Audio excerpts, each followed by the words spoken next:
All right. Good morning, good afternoon, good evening, ladies and gentlemen. I really need to get a haircut soon. Now, today, the markets seem to be doing well. I think that has to do with oil prices. I think coming down a couple of percentage points.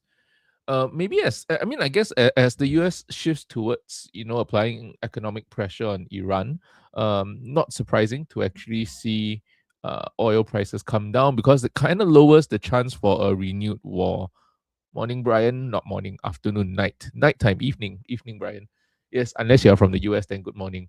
So, one of the things that we want to talk about. Actually, this article came out. Uh, I think last week. Was it last week?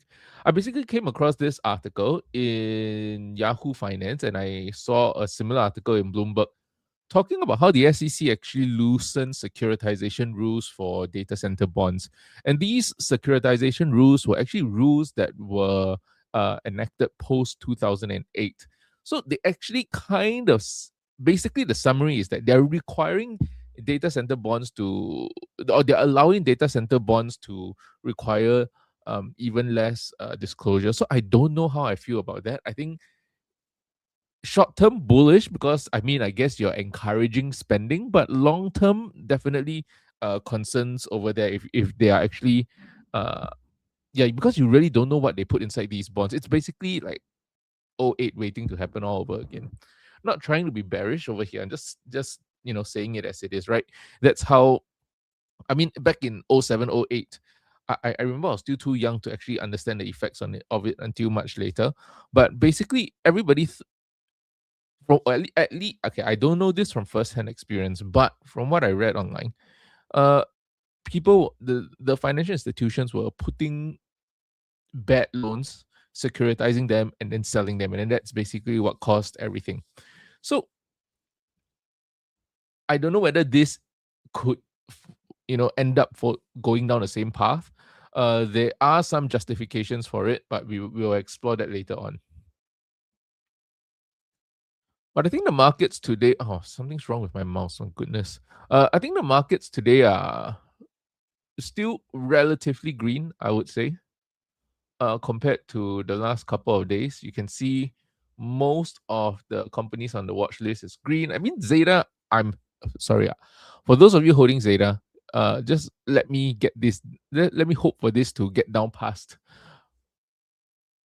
$27 so that I can close my covered call. But like I said yesterday, honestly, as long as it's below 28.05, I'm just gonna let it expire worthless and buy the stock up right now. I'm surprised to actually see Bitmine up 1% today because if you take a look, Ethereum is actually down 1% on the day. So we're actually expanding our MNEF today as Ethereum starts to see a little bit of a moderation, but Bitmine is still up 1.5% over here. So you see, yesterday, Bitmine actually crossed the 200-day moving average. Not just that, they actually broke past this prior resistance. So this resistance is right in line with the resistance that we see on Ethereum. Bitmine actually broke past that, close there, and we are seeing whether or not we can actually close above the resistance today. If we can, it might actually be bullish, at least for the short to medium term. Maybe the rally can continue, right? So I think all that tells us that at least the rally that we are seeing in the last couple of days, these are actually pretty high volume. And it's not like the volume is falling off. Maybe for the prior 3 days, the volume was decreasing somewhat. But yesterday, part of that volume came back, and then we nearly closed. We basically reached the high of day at 24.94. So for a moment, we thought we could potentially hit $25, but it wasn't to be. Maybe we try for $25 again later today, but I am a little bit skeptical on that, right? Because of the direction of ETH. And I think Bitmine has been pretty correlated to ETH as of now. So, wow, there's something really wrong with my mouse. Okay, stick to my mouse pad. So Robinhood up 3%, CoreWeave up a further 3%. I think there's a little bit of excitement in the AI trade going into Nvidia's earnings. ASTS basically coming down again, rejected off the 50-day moving average. So I think likely we might test the previous bottom, which is also a long time resistance, because if you draw a line over here, you can see that this was a resistance previously. Let me just draw my longer line. Yeah, looking all the way from June of 2025. My goodness, what's wrong with my mouse?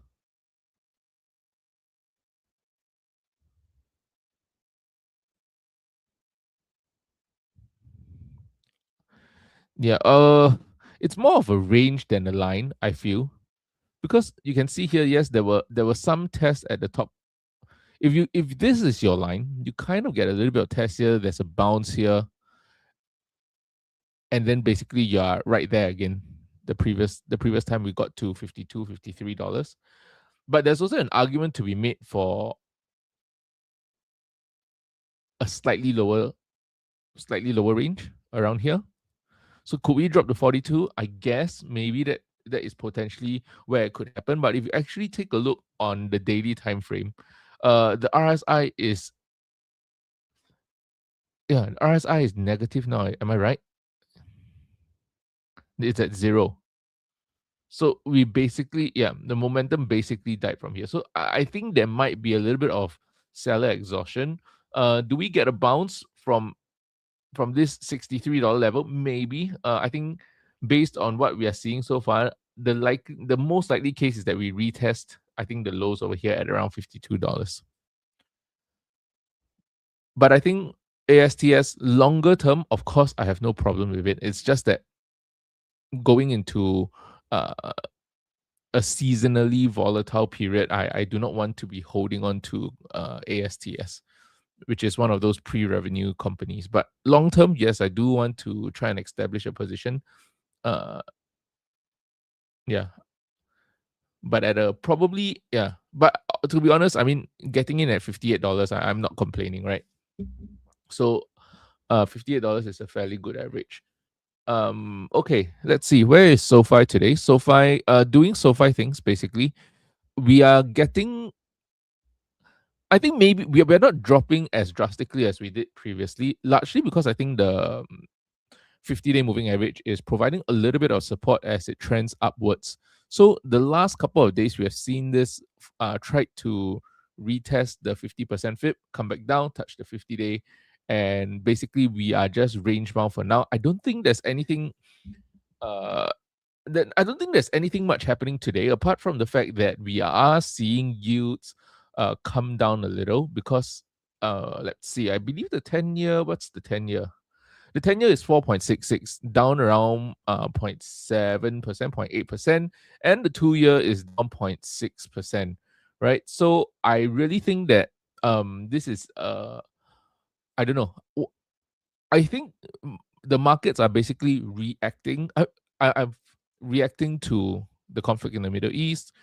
If there's not going to be an additional military incursion, then definitely, bullish for oil prices in the sense that it's going to come down.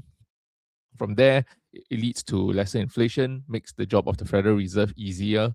And whatever Scott Bessent just proposed about, using the 2-year to fund the 10-year buyback, he doesn't actually has to do it. He's just expanding the capacity for the Treasury to buy back bonds of up to $4 billion. But if he actually sees that the rates start to come down, he doesn't actually have to expand the buyback and shift the debt forward to the 2-year bonds.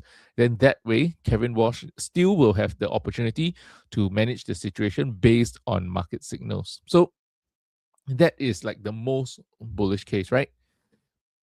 No military incursion, oil prices come down, bond markets start to price in lesser inflation in future. 10-year comes down, 2-year comes down. Treasury doesn't actually have to go out and expand their buyback operations from $2 to $4 billion. They can keep it at $2 billion.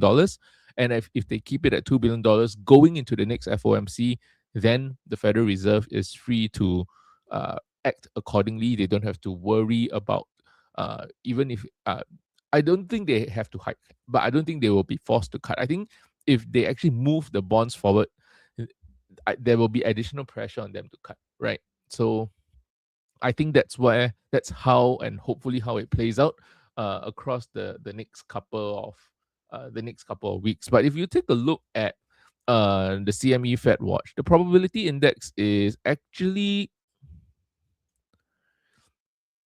yeah, I mean, 62% of a hold and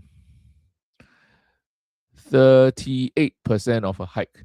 So this is down dramatically from where it was previously when it was nearly 70% chance of a hike and even 50% chance the week before. So I think for me, I feel comfortable. I feel comfortable with the with the policy right now, right? In the sense that I don't think there's going to be a surprise hike, but I also don't think they will cut rates. I think if they cut rates, at least in this upcoming meeting, might be a little bit too early.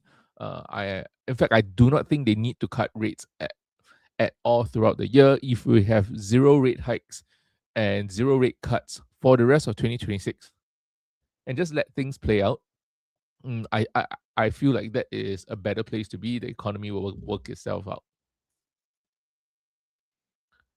So that is something that we are watching quite closely. Over here, this is the article that I was talking about. You can see over here the SEC loosens securitization rules for data centers. The SEC clarified that certain data center asset-backed securities are not subject to risk retention, and disclosure rules applied to other asset-backed securities categories. So basically, the argument that they're making over here is that because data centers perform differently from mortgages, so different rules need to apply. With these current regulations involved, it becomes it doesn't incentivize people to basically lend money to build out these data centers, right? So that is basically the argument that they are making, and that's why they are lobbying for lesser regulations over here. But I just want to be very cognizant of the fact that lesser regulation could also lead to, people finding loopholes, and then these loopholes eventually being found out in the long run. But like I said, I think this is short-term bullish. If you add this together with the $500 billion the MOU that Jensen has with the big financial institutions, you add this on, then I think it does tell us that, okay, at least in the short term, funding will be there to continue building out data centers, which means we do get to see the AI hardware cycle continue.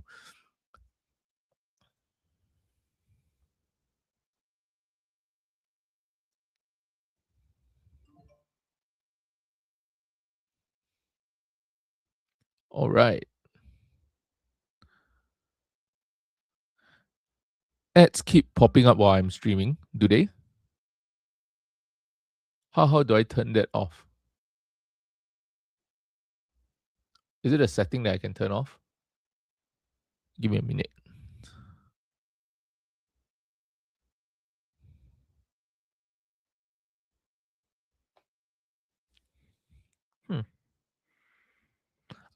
I'm looking at it now. YouTube live ads. It says none though on my StreamYard.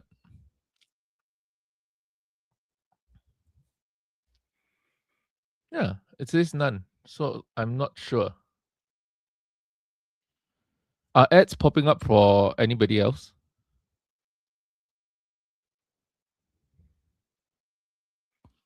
Because on my StreamYard account, I am actually seeing no ads. Yeah.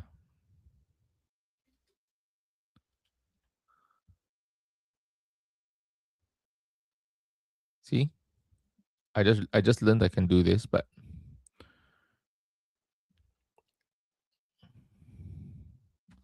oh my goodness.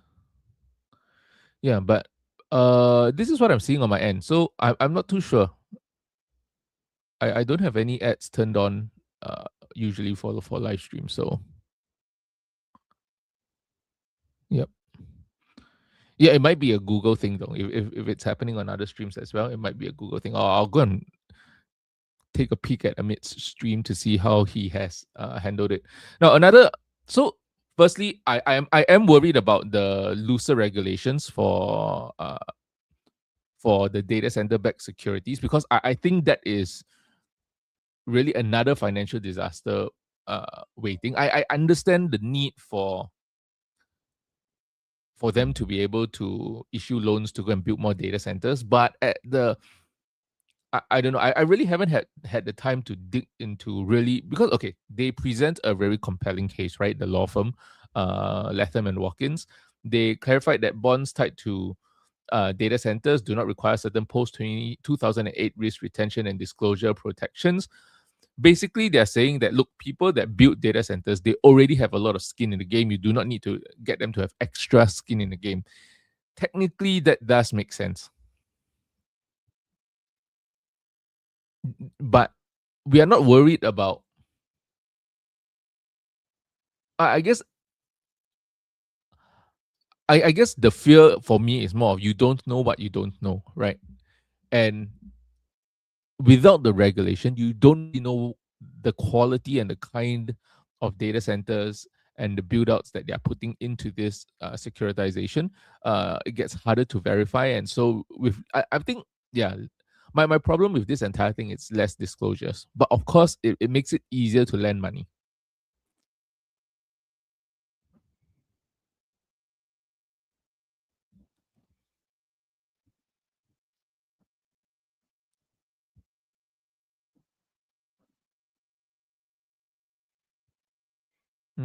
Let me see.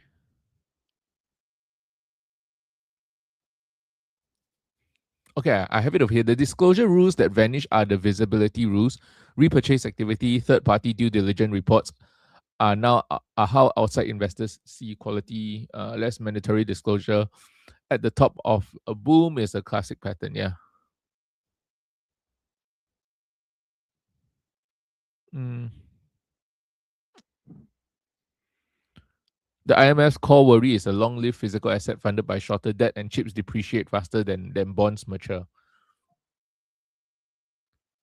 So basically, they're saying, look, if the chips actually if the chips actually depreciate faster than the bonds mature, you might not be able to pay back the bonds.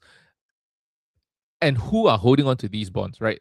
It's basically the American public, or even wealth funds from other countries buying into some of these bonds. So is there a potential here that something can go wrong?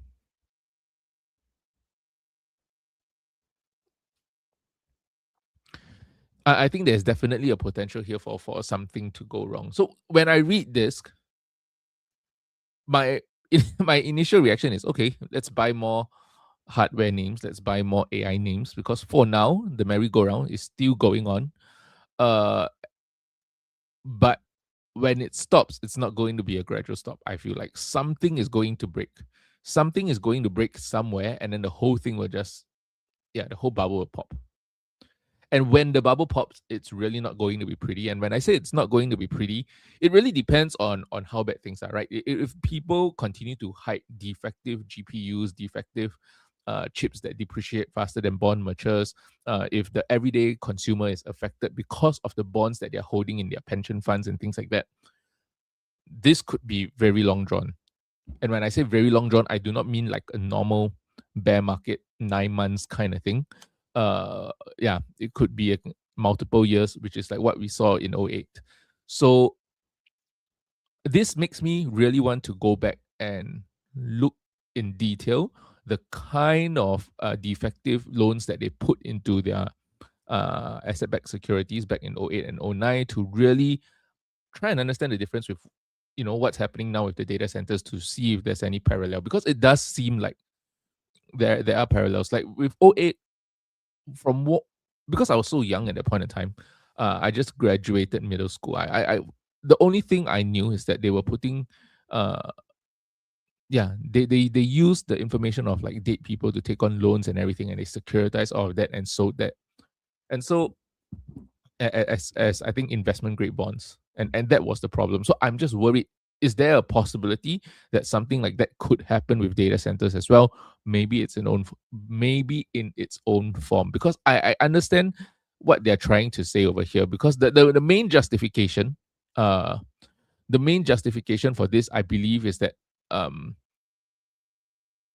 for a lot of the consumer loans and mortgages, I think it is structurally different from the data center deals, right? Because a lot of these deals are long leases to investment grade tenants. You are not really concerned about some of the bigger companies inside.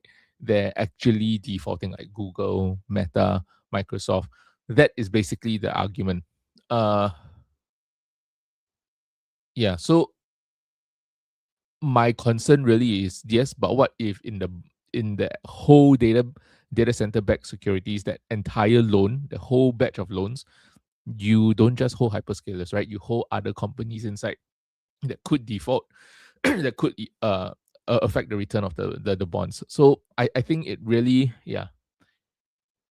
And I think this usually happens, right? Top of cycle.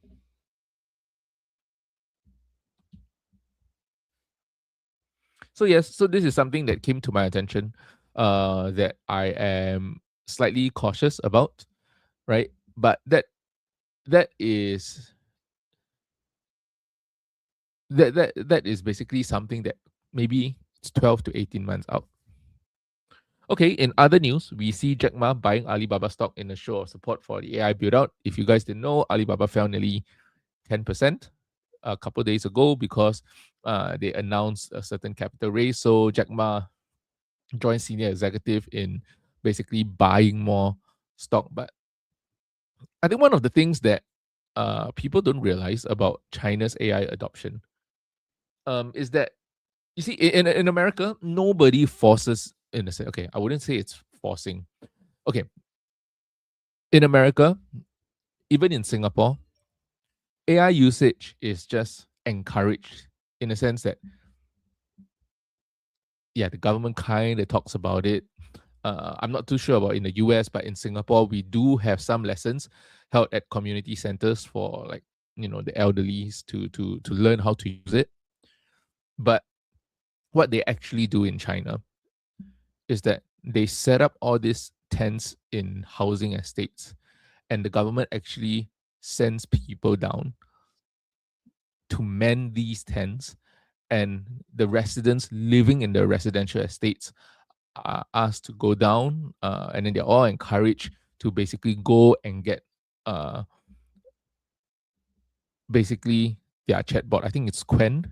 Yeah, Alibaba's chatbot is Quen, right? Installed on their phone, or DeepSeek and things like that, installed on your phone, installed on your devices. So naturally, you will tend to see better adoption numbers over there. Does it mean that everybody is really using it to the fullest ability? I really don't think so. But that's why you are seeing better numbers over there. And I do think the open source models are actually doing quite well. And I think open source really seems to be the way to go in the long run. But I'm just saying that, as someone living in Asia, I really think that, I think from the robotics front, and I always try to explain this to people whenever people tell me, "Oh, look at China's robotics; they're so much ahead of America." I think they are ahead in the sense that they have a lot of companies producing robots, but a lot of the robots that I see in China are very single-use application robots, which means that this robot is manufactured to do one particular task. But if you're looking at what the problem is that companies like Figure is trying to solve, like what Tesla is trying to solve with Optimus, they are trying to recreate a robot that can mimic what a human does, which is why Elon was talking about how hard it is to manufacture hands, because you don't realize how many different parts go into actually making a human hands work. So they are fundamentally solving two different problems. China is okay to be shipping out tons of robots that are maybe doing one or two tasks. If you take a look at the kind of hands and the kind of limbs and features that they have, yes, they can do somersaults and all that, but if you're talking about them actually working, like using the robots as what Elon is thinking about, it's basically like the whole electric cars debate once again, right? Or the whole autonomous driving once again. Do you use LiDAR or do you use cameras? And Elon is adamant that they want to use cameras. And so you are basically trying to solve a different problem entirely. So that's why the progress seems to be different. But I think ultimately, in the long run, if Tesla can solve Optimus soon, because I think in the long run they can definitely solve Optimus, right? But it depends on how fast they can actually solve it. Then I think there is real upside to the robotics industry in the US.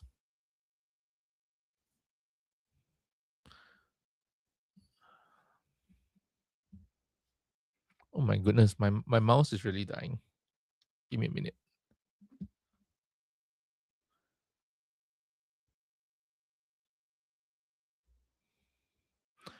All right. Let's see what's happening with the markets. BMNR really a strong showing today, and I'm so surprised. I thought, okay, you see, the thing is, this evening when I was preparing for stream, I saw that BMNR was down and SoFi was up, but now BMNR is up even more than SoFi. So I think that is definitely surprising. I am looking at, if you look at BMNR, the when is it? 2nd October, is it? No, not the 2nd October. That means it must be here. The 16th October, $27 calls are pretty tempting. I think that buys me extra $3 from where we are today, or 250. I would roll for a net neutral premium, but it gives me a little bit of breathing room. But again, I'm so far away from the date that I'm just at the moment waiting for the extrinsic value to expire, right? So maybe that is something that we consider if Bitmine really goes past $25 or so, or if it really forms a bullish pattern on the technicals. Because right now, if I take a look at the options that we are holding, let's go to account. Let's see. Sorry, it's not this account. For Bitmine, my $18 calls are at $3 right now.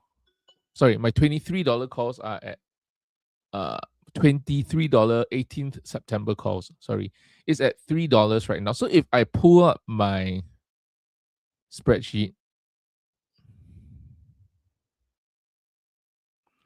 I think for Symbiotic, the increasing share count is not so worrying for me. I mean, yeah, I don't expect anything less from a company at their stage of growth, but definitely, I think revenues increasing is bullish, and yeah, the cash pile shows that they do have room for them to continue to fund their growth without having to tap too much into the debt markets.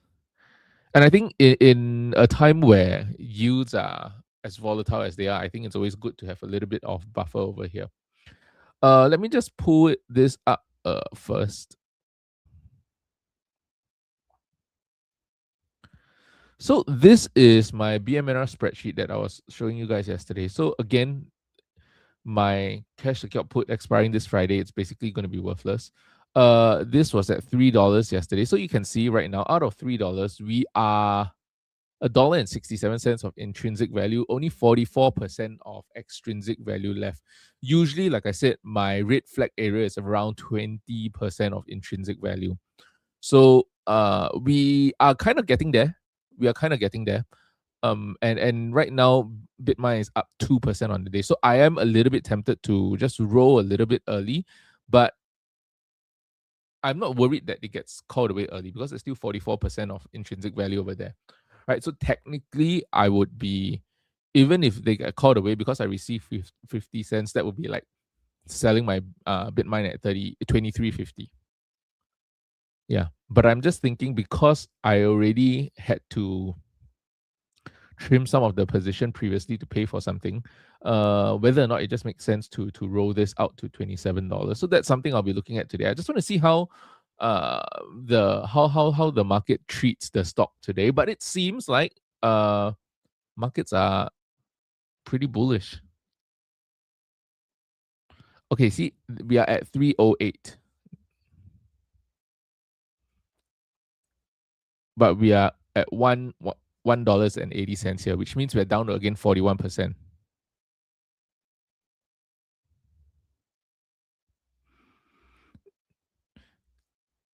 If you have no capital gains issues, then you can roll it out. And if BitMine falls, roll it back. Yeah. So that's what I'm thinking, right? I have what? 2 weeks, 3 weeks left on this. You see, the thing is, if and that's a big if BitMine breaks above 25, I think we can see it running to the high 20s or even $30 range. And at that point in time, even if we get a pullback, the question is, do we get a pullback to $23? And does all of this happen in the next 3 weeks? 18th of September, it's basically 1, 2, 3, yeah, around 2.5, 3 weeks away. If I roll it to 16th of October, buying myself 2 extra weeks.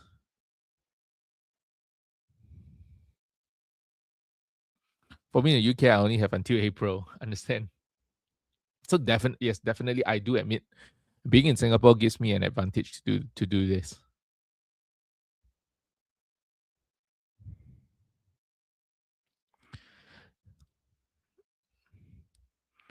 I was looking at it yesterday. Rolling to Jan still, because rolling to Jan would get me, I could get to $30 rolling net neutral in terms of premiums, but yeah, doesn't seem as attractive because maybe because I want to roll it in accordance with my own thesis. And my own thesis is I don't really see them getting past $28 in this particular rally, because I think it's funded by a lot of short selling, and I am not really certain that we can get past $28, $30. Right. So in a sense, October, I'm giving it extra room. And in October, what's happening? It's probably it's the volatility or seasonal volatility due to the midterms. And if the whole market comes down, maybe, and I'm saying this with a very big asterisk, because crypto has been holding up rather well compared to the markets, even in the last couple of weeks, that I think the assumption that markets go down, crypto has to go down. Hasn't always been true throughout the year. There were times when the markets, the stocks and crypto were down at the same point in time, but there were also periods of time where stocks were down and crypto were holding up just fine. So I'll probably, you know what? I'm gonna let the markets do its thing, right? It's 10:15 p.m. over here, so maybe let the markets settle. If I do see a very strong run up today, uh, especially if we break past 25, I might take the opportunity to just roll the call on to October.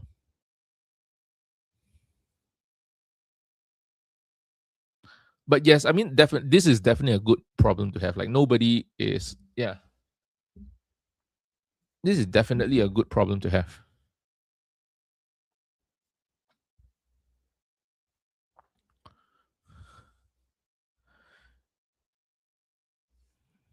Let's see. And Zeta is actually playing out quite well for me. I mean, at the $1.10, 15 cents, it's not too bad, right? Well, when does my Zeta call close? Okay, that's on 4th of September is next Friday. Right? Next Friday. So my Zeta calls, if it closes around here at 28.10, I wouldn't be too upset. I'll just buy back the stock immediately. Yeah.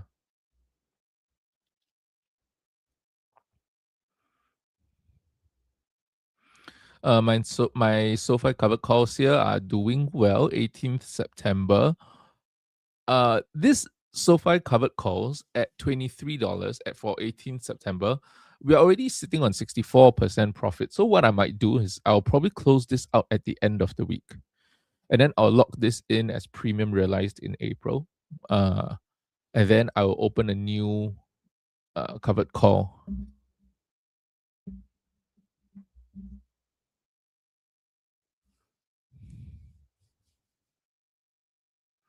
What would be my number one stock to steal premium by selling puts now? I would say CoreWeave, at least in my portfolio, right? Yeah, in my portfolio, that would be CoreWeave. CoreWeave options are usually quite juicy. So if I go out to, do I have any? I think my CoreWeave position is Yeah, my CoreWeave position is $75 puts, which are now just 10 cents. So I'm probably gonna I said it yesterday, but I forgot to do it. But I will probably close out both of my CoreWeave positions now. Uh and then I'll go and let's take a look at CoreWeave since you're asking. If I take a look at CoreWeave, you look at the calls, you go out 45, 52 days. 52 days, you are at 125, you are looking at around 230. Right? So if I'm receiving $2.30, 35 cents, and I've only put in 83, I only put in 8,300 for the CoreWeave shares. That's about a 2.8% return on the covered call. And then if you are looking at selling cash secured puts, from here, same date, October 16th, you could go all the way down to, if you are extremely, extremely risk adverse, you can even go all the way down to 65. I believe 65 is the resistance, but for me, I might be selling cash secured puts at 70. If I do that, I am getting 270. So I'll be basically getting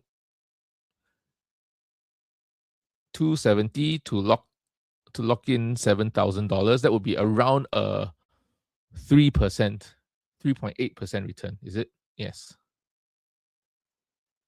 Yeah, 3.8% return. So you get 2%, 2.8% on the covered calls, around 3.84% on the cash account puts. So 6% across the next 45 days. So depending on when I close it, you'll probably end up realizing 4 to 5% returns.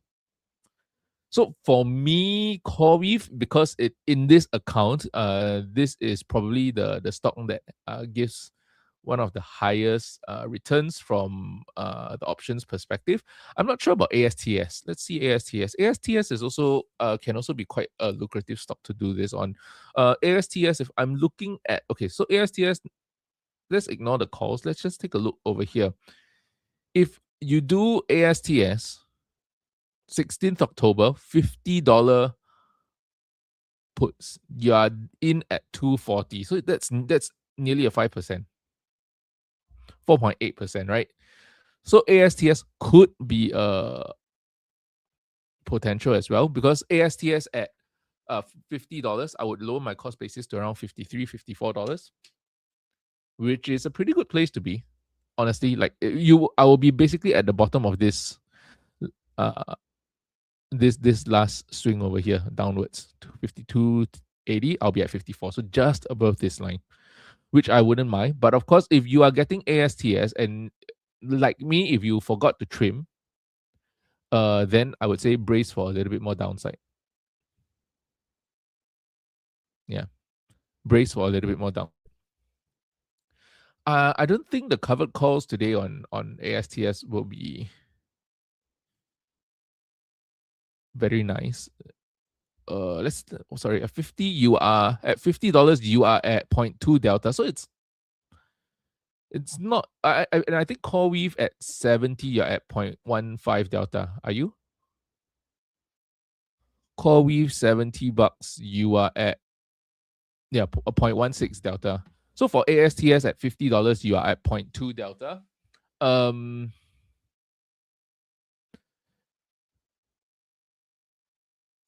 And if you want to be delta neutral, you can go $85 ASTS, and that will give you another $2. $2.05. So in my current portfolio, probably ASTS and CoreWeave.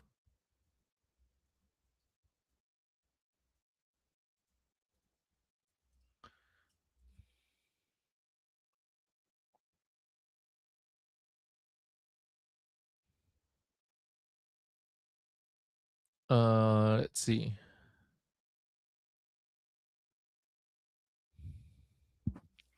Yeah.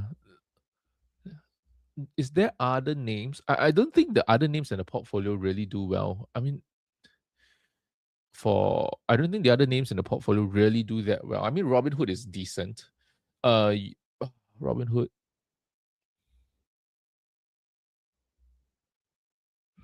Yeah, see, even Robinhood is not as attractive. will. If you're looking at a 0.2 delta, I mean, I guess $3. Yeah, you're getting $3 premium to buy Robinhood at $90.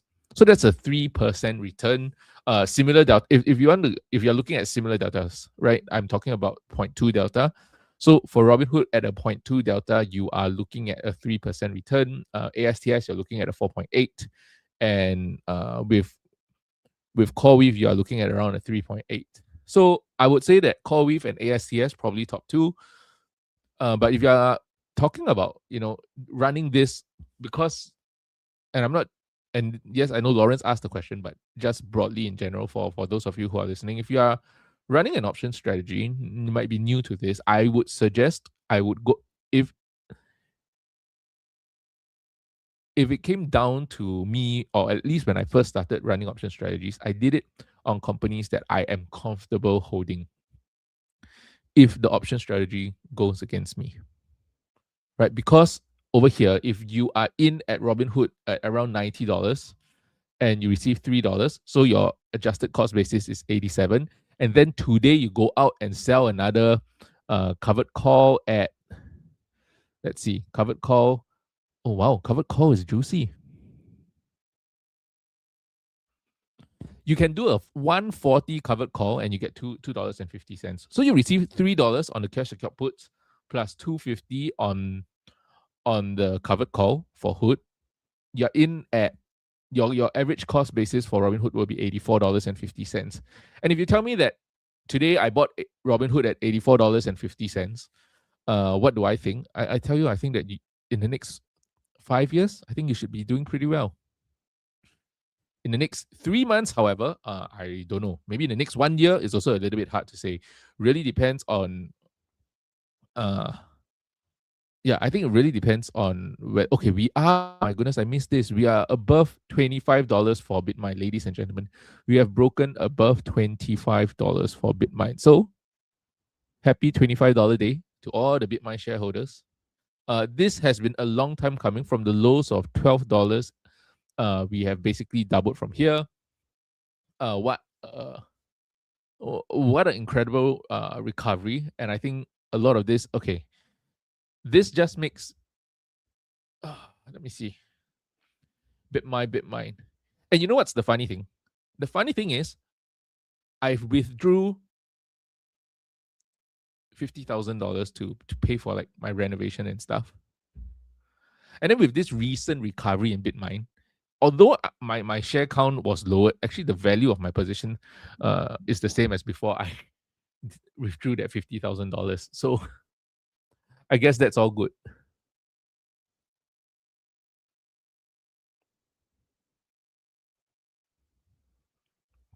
BMNR has resistance line up through to 27.17. Oh yeah, I mean, I think I got to about that level as well. I was looking at closer to the high 27s, but yeah, 27.17.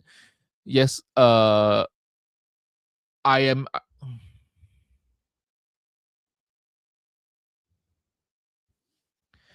Yeah, so I feel like, I mean, yeah, the stock market is not easy, and I think the stock market itself is already not easy. And then like for, I don't know about, yeah, and if you have to balance it with real life, sometimes I struggle to say that it is taking an L, right? I mean, Bitmine is up nearly 40,000 since I last sold out of it, and I sold out to take out 50,000. So basically, my account is right back at square, and then I had that $50,000 injection of liquidity back into the account. Just that it's not in stock. So is it really a loss? I find it hard to say that it's a loss, right? Of course, I could have always made more money, but sometimes these things happen. And if you are, managing a portfolio and you are managing real life as well, sometimes it's the reality of what happens. Yeah. I think if you are like in your 20s, you have no commitments, nothing, then you can, just always be 100% allocated to the markets. That would be fantastic. But once you start having commitments, sometimes you just have to manage your portfolio accordingly. Bitmine not slowing down, 25.30 right now. What a day for Bitmine.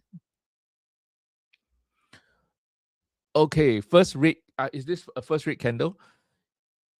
You know, I to me it's like when I look at this, yeah. You know what I find the hardest thing to do in trading is when they call these candles by their names. It's like a hammer or a shooting star and things like that. It's just not like I understand the logic. When you look at this last candle that just formed, it went up, it got sold off by the sellers. Yeah, but if you ask me, I can't tell you this whether or not this is a shooting star or a hammer. You know why? Because a shooting star and a hammer looks the same. It's just the direction that they're facing. And who says the shooting star can't be going upwards? It depends on how you're looking at it. So that's the confusing part for me when it comes to candle patterns. It was sold off on high volume on the minute chart. Yes, it was. You can see over here. So there's clear resistance at 25.30.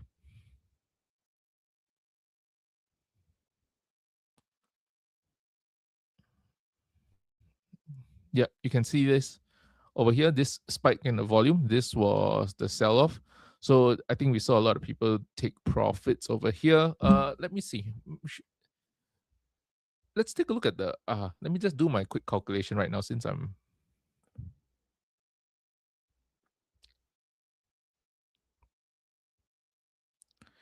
Okay, after this, I want to talk a little bit about what Bank of America said around markets. I think in general, I'm quite surprised to see them turn. Okay, it was a very confusing interview. If you heard the Bank of America analyst this morning, I think she sounds bullish market, but somehow or other they still have a target of S&P of 7,100. So I'm not too sure how you put all of that together. Yep, that is the topping header. So is it a hammer or is it a shooting star? Because I can't remember the name, but I remember like I understand the logic of it, right? Because that's a lot of sell pressure. The wick down, the longer wick, and then yeah, that is definitely a topping candle. Let me see. My Bitmine is at $3.35, and we are at $2. Wow. Pull back to the handle breakout.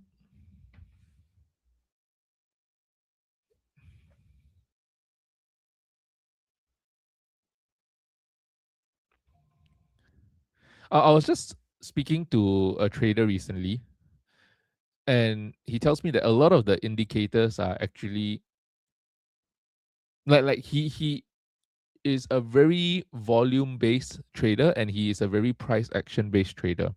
So he looks at price action and volume a lot more than some of the indicators. He say indicate, at least to him, and it's been working for him obviously. At least to him, the indicators are a little bit backwards looking sometimes. So he likes to combine both uh, understanding price action uh, as well as what you call that volume.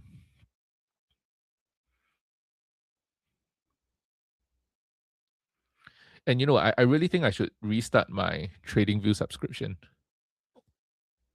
Like I've stopped it for a while because I don't find myself doing too much or too I don't find myself doing too uh,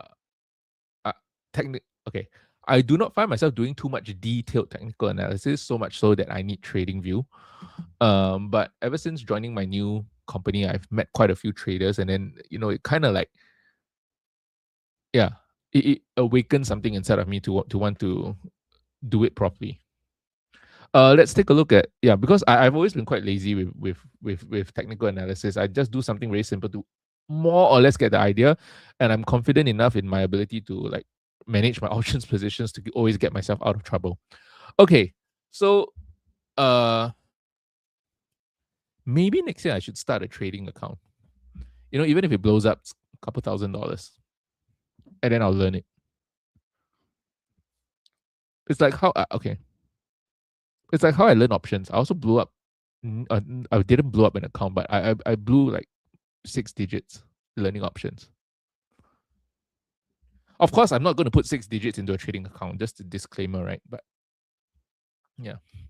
All right. Okay. If you take a look over here, currently the covered call is worth $3.40, which means there's around $2.25 of intrinsic value, around $2.20 now, depending, because it's not on live update.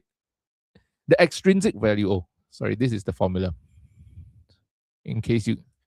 So this is actually calculated by formula. Price is primary, everything else is secondary. Yeah. So he said something similar. Yeah, and I think I have the correct people around me now to yeah, not have to rely on whatever gurus you find. I feel like everyone, there's a lot of traders on YouTube that when I look at them, I just know that that's not, I have enough knowledge to know that that's not really how you should be looking at the trades. But at the same time, I don't know enough to really, yeah, understand. And I do have people around me now, thankfully, with like real results that I can go and consult and ask. And that's one of the reasons why I joined my company actually, is to increase my network and get to know more of these people. Uh yes, 50% of the time it works every time. Yes, I think that's the first thing he told me, actually. He said any decent trader will tell you that it works until it doesn't.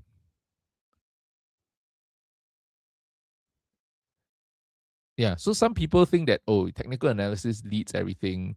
But he says at the end of the day, you can do all sorts of technical analysis, but if Trump is going to yap, the stock is going to fall. You just can have an idea of which level it will fall to.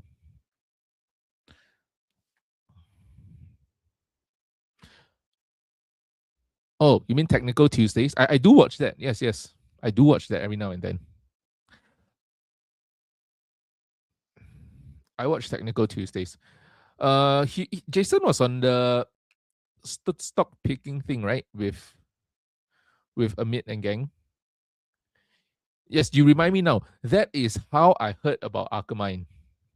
Because he picked it on the stock draft. Didn't he? I think he did. And then I went digging and then I got interested.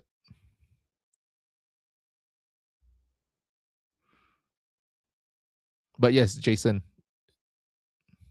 Okay, BMNR just broke out from the previous high at 25.33. We are at 25.45 now. You know what? Let me.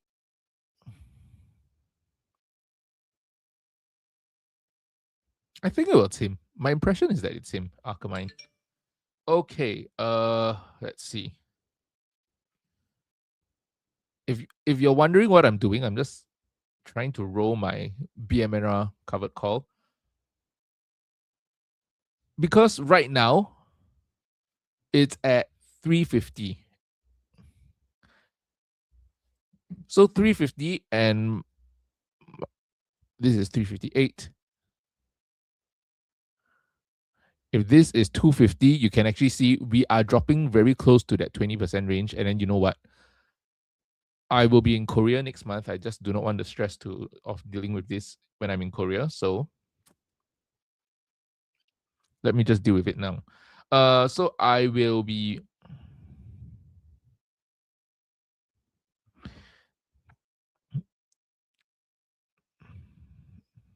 Okay.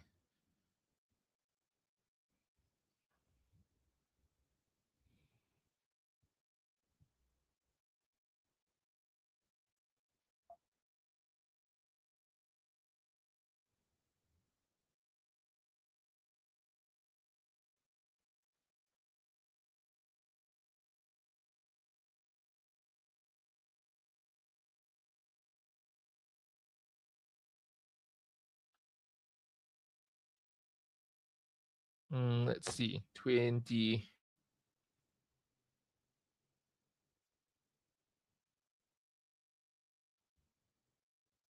Okay, so now I am rolling for what's 280 minus 260, because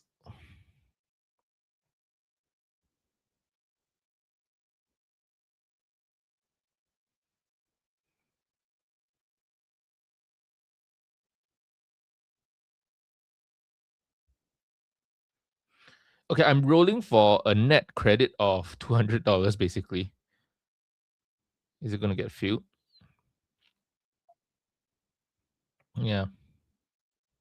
Okay, so I basically wrote my BMNR position.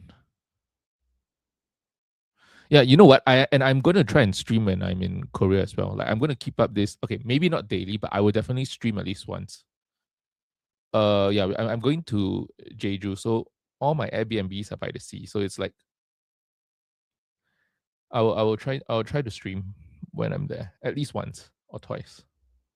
Okay, I've just rolled out my. So basically, okay, I'm gonna type it in over here. This is at 360, and I basically wrote this out.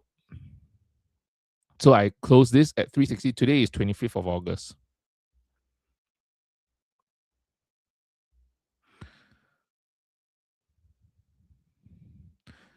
So I basically,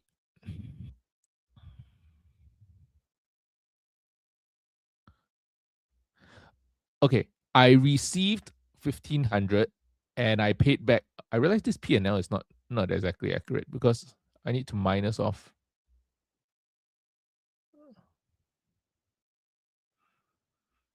Yeah, anyway. Let me just double check that the math. Is my P&L accurate? 3.6 minus 50 cents times 3. Oh yeah, math is accurate, 9.3.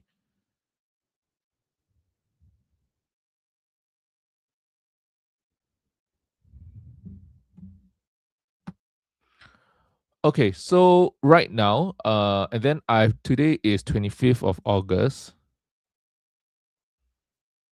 Sell call expiring 16th of October, $28.30. And now I'm getting paid. What was this?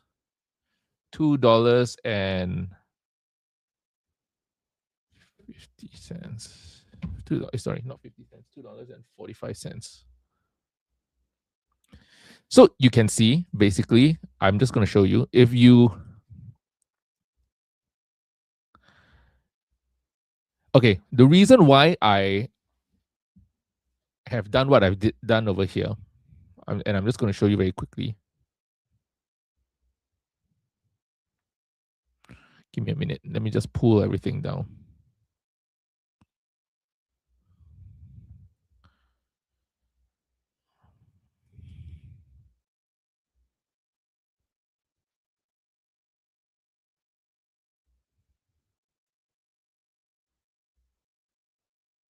Why is the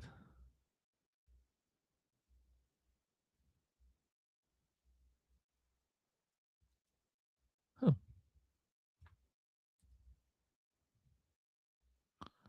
Okay, I'll figure out what's wrong with the formula later on. Okay, but basically, if you take a look over here, what we have is that I just received $7,300 and I took a $9,000 loss, right? But I received 1,500 from the initial trade. So basically, right now, I am giving back around $500 worth of premium, right? I thought I assigned it. I thought I got assigned at a higher price, but no. Okay, so I gave back basically $500 worth of premium, but I bought myself an additional $3 of space above on top of me to keep running. Why is this important, and why have I decided $28? As what Chris was mentioning just now, I do see strong resistance at $28. So yes, I'm not going to say that we have to drop immediately, which we are seemingly dropping. Which, if that's the case, you probably saw me roll my covered call at the top, which is a good thing.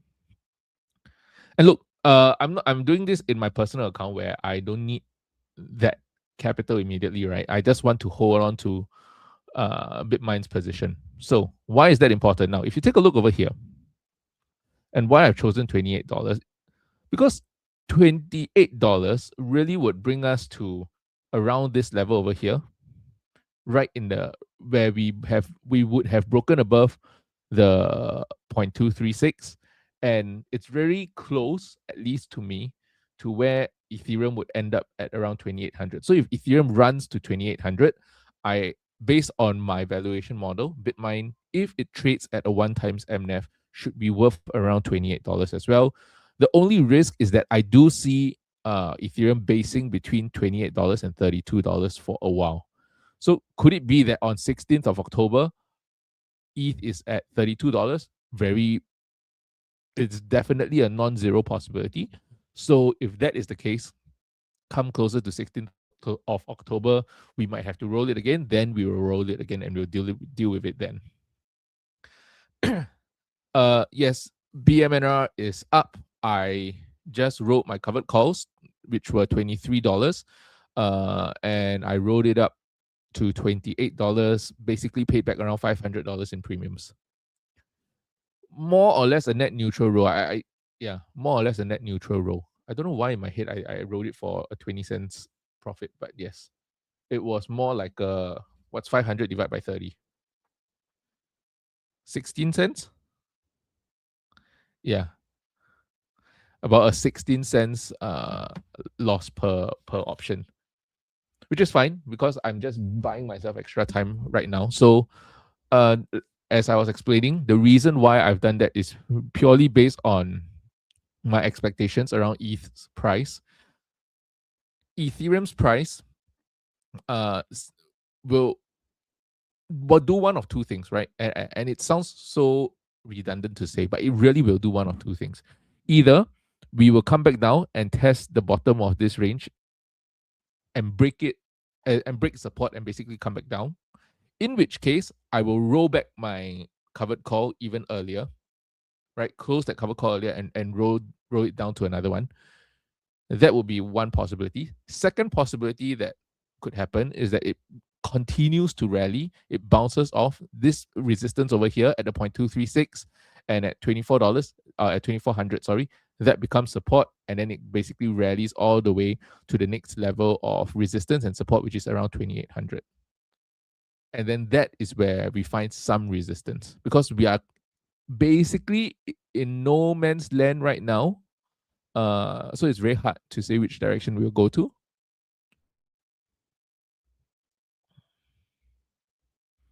October at 30 would work as well. For me, it's because I wanted to be net neutral in as net neutral as possible in premiums to keep my liquidity.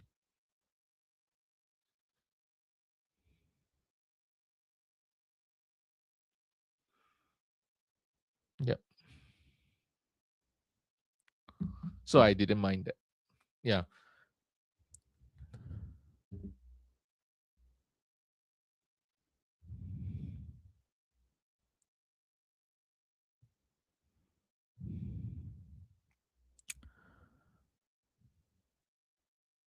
So for me, I think I feel comfortable with this because I don't think this will rally immediately all the way up to $4,000. Now, of course, if it does, I'll just keep managing the position and roll it out as long as I have to, but I really don't think so. I'm still actually sitting on a little bit of cash, hoping to buy back in a little bit more, and it's not giving me the chance. Yes, SoFi is up today as well. I think the portfolio, both my portfolios are doing up. And I was just telling my friend that the interesting thing about this public portfolio over here is that it's already up 36% today. At the all-time highs, it was up around 38% from when we started in at the end of February. So it's already up 38%. But the biggest position in this portfolio, which is SoFi, is actually only up 8%. The shares are up 8%. The leaps are up 16%. So we are already up 40% without any movement, barely any movement for SoFi. If we get one or less rate cuts and SoFi beats on EPS and starts running towards the end of the year, we could very easily end the year maybe at 150, 160 in this portfolio, hopefully. So that is what I'm hoping for.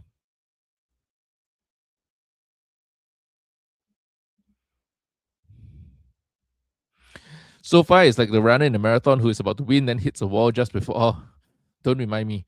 That was me the first time I tried a half marathon. Like I was young and dumb and didn't know pacing. Yeah. So I hit a wall at around 17-ish km. But I am thinking of doing another half marathon at the end of the year. We have the BYD marathon, which has taken over from Stanchart. Stanchart used to hold a marathon every year in Singapore. Now, basically, it's a combination of Adidas and BYD. So I might think I am thinking of doing that. Yep. So it was written in the stars. That's why SoFi is my stock. 10 years ago, it was already written in the stars that I would buy SoFi. Oh yes, of course. We should all be like BMNR breaking out.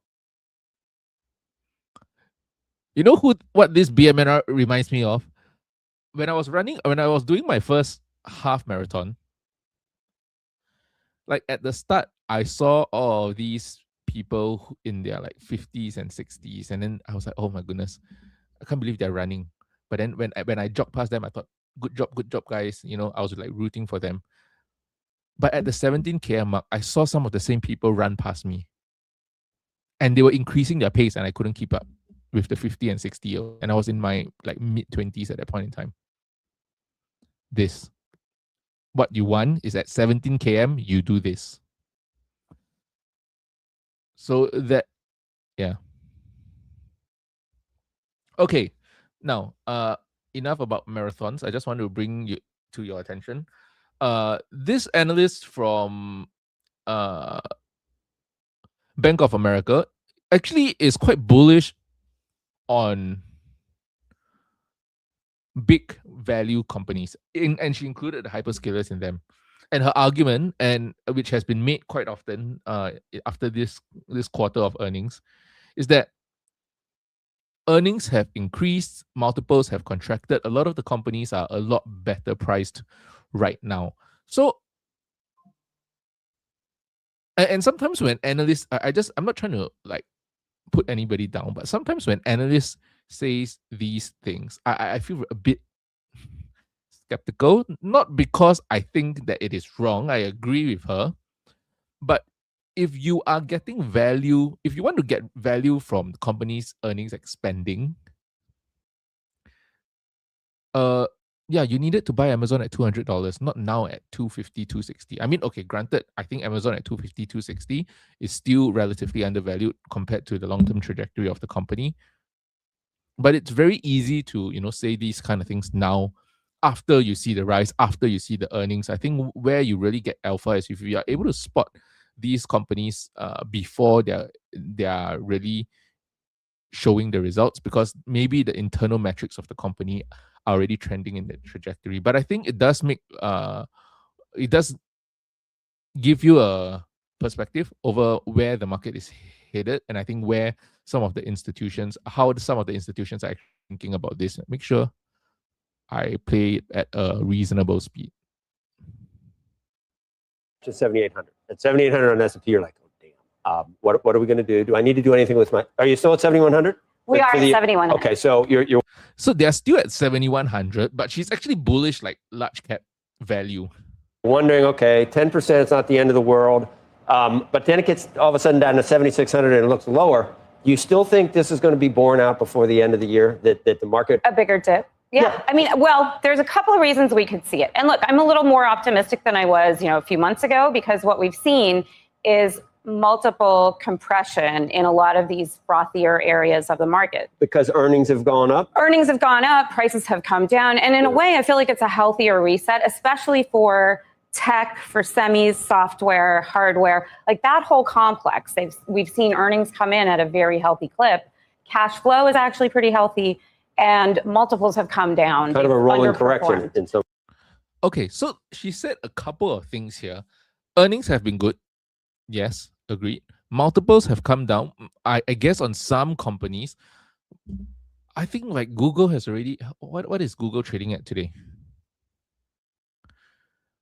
So I guess you could say like maybe for Google, no, Google is basically back right where they were just before they reported earnings. So has multiples come down? No, not really. But Google is trading at a 17 times trailing 12 months. So Yeah, Google's trading at 17 times. Is that right? Or is Moomoo outdated? I'll double check that. But Google seems to be trading at a 17 times. So a lot of these multiples have indeed come down. But the real trick is buying Google here at 270 when nobody wanted it.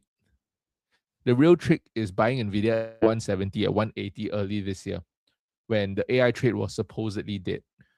And I think, unfortunately, for a lot of these analysts, that's not what they are able to do.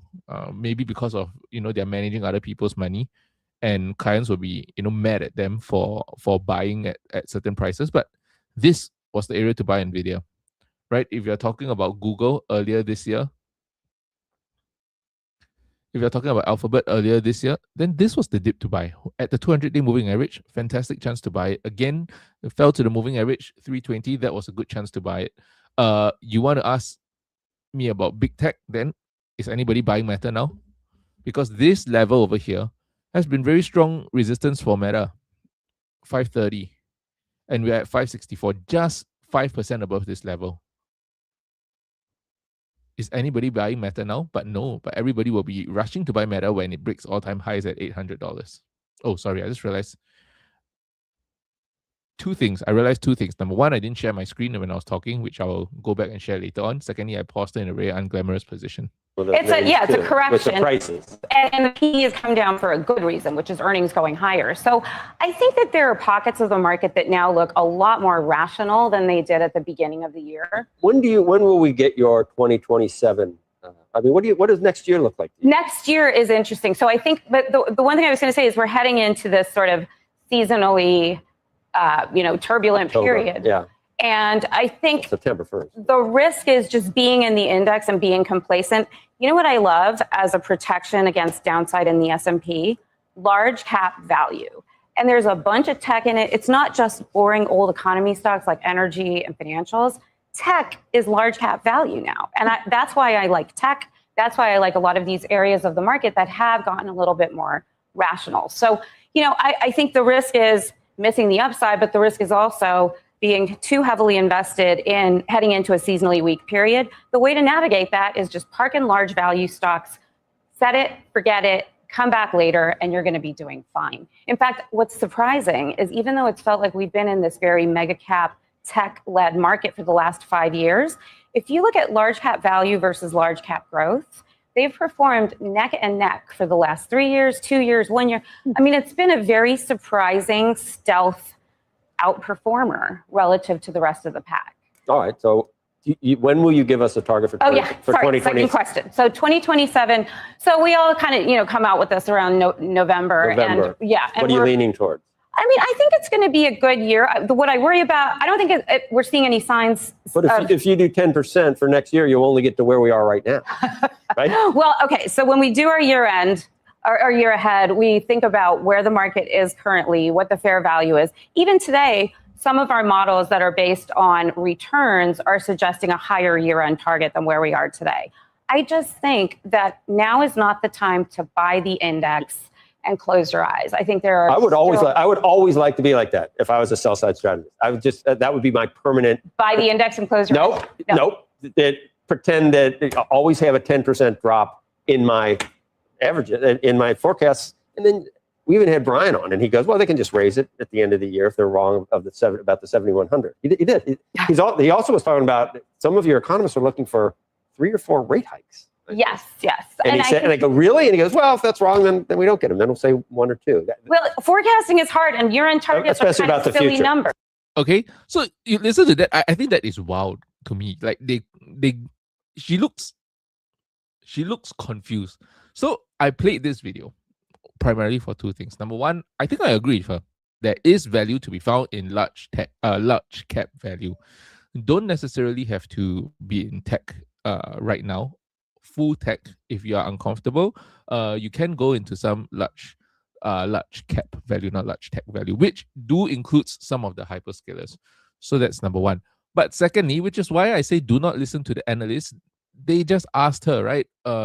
Your analyst told us that we are expecting a low returns for S&P. It's fine. The analysts don't care. They are just going to raise it at the end of the year and see that, we are right.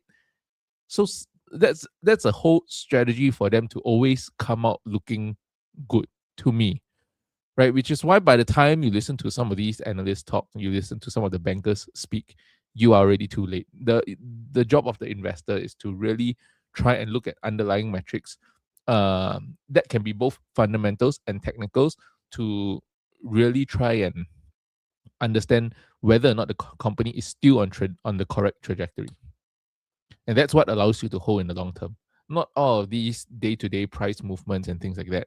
So I think, to me, yes, the big cap companies, the large cap, the hyperscalers, they are definitely doing well. They're a buy right now, not because not purely because of valuation, but they are a buy right now because of, I believe, their future growth is still not completely priced in for a lot of them.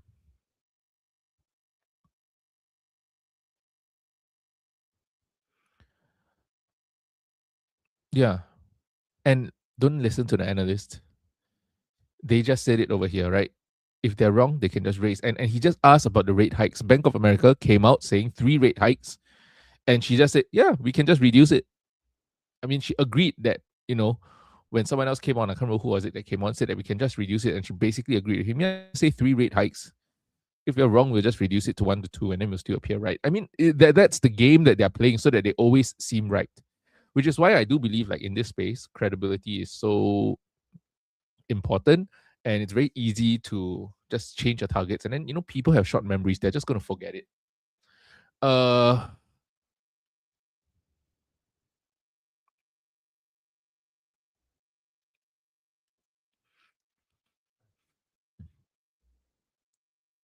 Well, I you know what? It always depends. What's your time horizon? If you guys know Joseph Carson, I can't remember, Joseph Carson. Like, he has this second channel where he does like Joseph Carson after hours, something like that.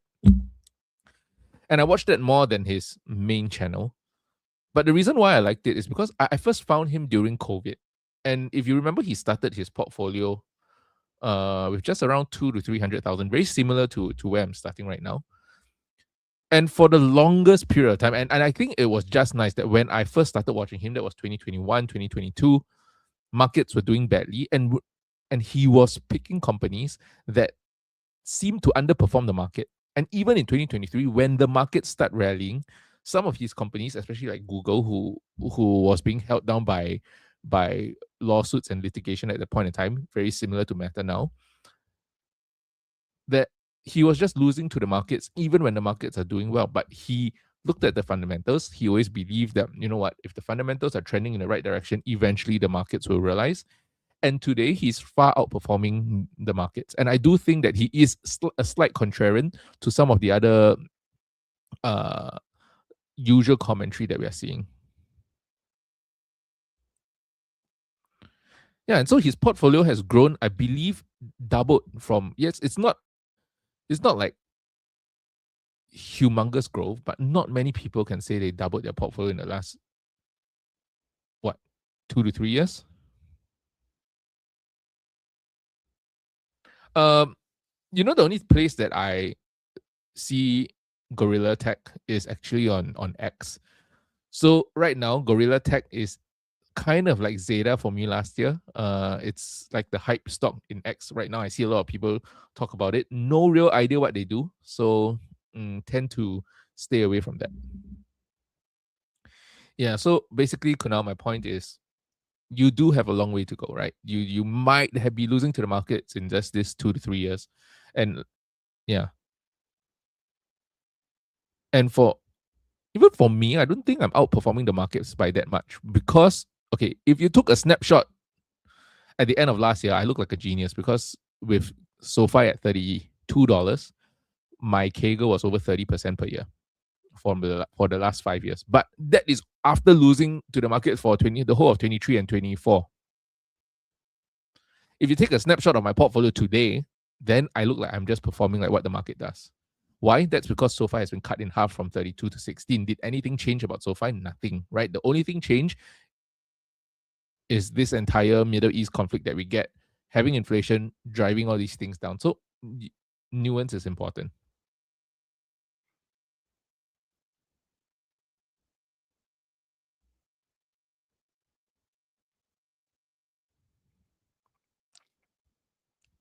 Yeah, predictions are hard, especially about the future. Yes, high beta portfolio says we need to be okay with the downside. Yes, because when it outperforms, it doesn't need a long period of time. Like SoFi ran from 8 to 32 in 6 months. And so for that 6 months, if you took a snapshot then, you know, I look like a genius, right? Over 30% CAGR over for 5 years. But then if you take the snapshot now, I look like I'm just performing just as what the markets are doing. And then people are going to look at the portfolio and say that, you know what, why are you doing so much hard work if you can just buy the index and leave it? Because the game is not snapshotting your portfolio at any one point in time. Let's see what happens, you know, in 10 years, right? So I bought SoFi in around 2022. My thesis was a 10-year thesis. We are just in year 4. There's still 6 years to go. Yeah, and take profits, right? I was very thankful that at that point in time, I already took like 2,000 shares off the top. And I added it back again at around the low 20s.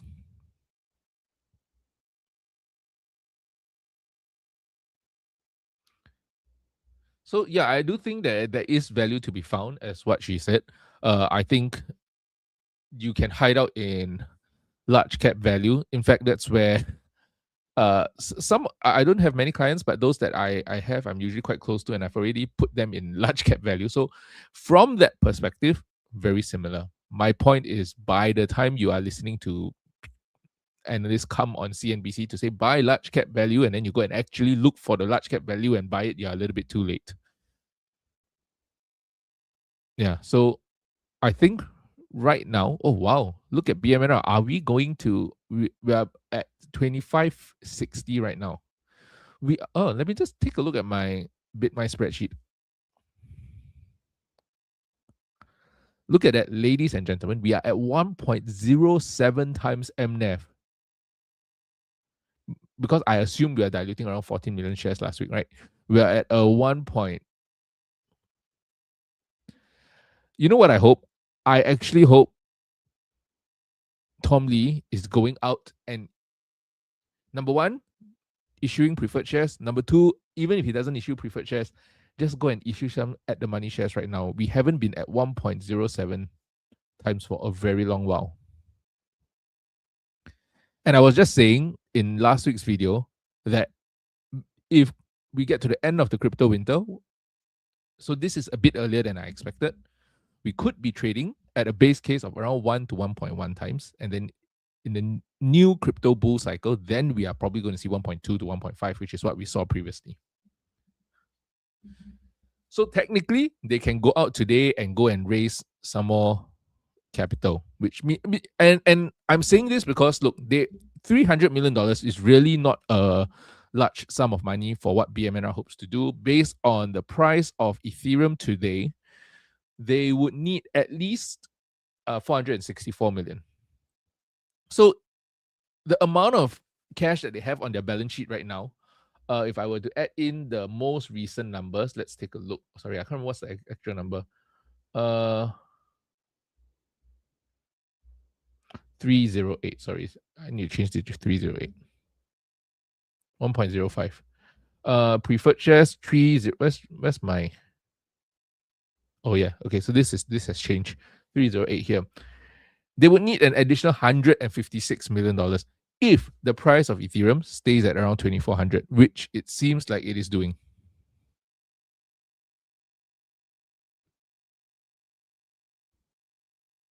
Yes, trust but verify. Very sound advice. Yeah. So I would hope that they at least go out and raise 156 million, because you take 156 million, you divide it by the share price today, 25. Let's call it $25. You're only diluting an additional 6 million shares, basically taking us back to 6 million shares outstanding. You started the quarter with 603 million shares outstanding, so you are basically going back to nearly square one, slightly better, but now you have over $500 million worth of cash, and then you have enough capital to fund the rest of the ETH purchase. But you see, this sudden move really is not something that people expected. And I think I saw a lot. I see a lot of regret posting in X, which is why I think sometimes you really have to admit that you just cannot foresee where markets are going to go.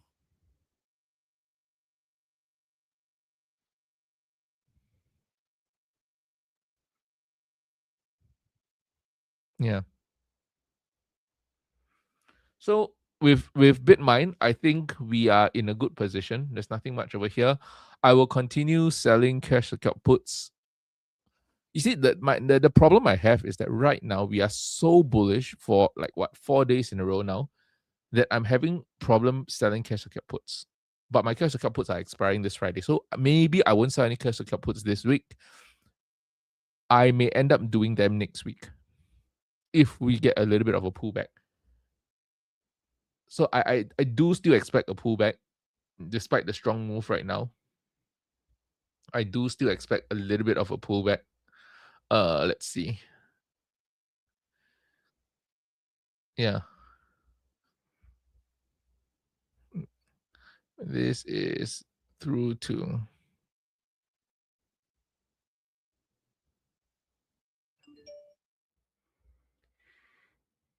yep. Okay.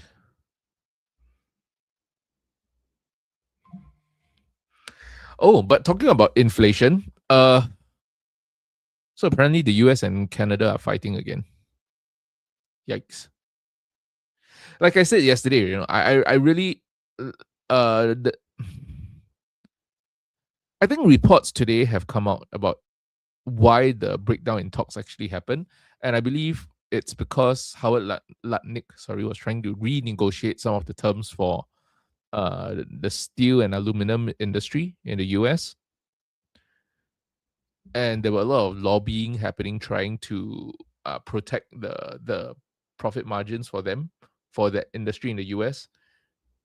And while I think it is important that you protect your own people at home, at what cost, right? If this is going to be ending up as a long time trade war, I think the job of the sitting government is to find some sort of near-term solution. And I think that's the last thing because if you see if you get tariff imposed, nobody wins really. The Canadians don't win, the US doesn't win. End up the consumer is the one having to pay for the decisions of the governments, and then with that, inflation starts to go up. Not what you want to see, right? Like everything that has happened so far is inflationary. I'm just so surprised. I am really so surprised that the markets are actually taking it so well. So I think the trade war or potential trade war between the US and Canada has been written off as a nothing by the markets, and I hope that is the case. Okay, this is a really big strong candle that we are seeing from Bitmine. So maybe we run back to 32. If we do, I will just roll it. Like I said, I will not I don't plan to sell my remaining BMNR shares.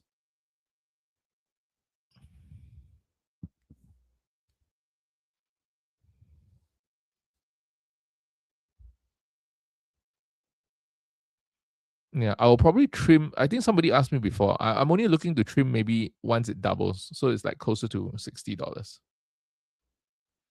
Run to 32, not 22. Sorry, did I say 22? My goodness. Yep, run to 32. Because if we close above here, this is a very strong candle. It's above the 200-day moving average. We sort of tested the resistance this morning for a little bit. We might get another retest. I don't know. But from there, we basically have a clear run. I think if you look at the volume profile is clear, right? You basically have a clear run to 28 on the volume profile. If you're looking at the FIPS, you're looking at $32 for BMNR. But if you're looking at the volume profile, I believe it's around 32. It's around 28, sorry.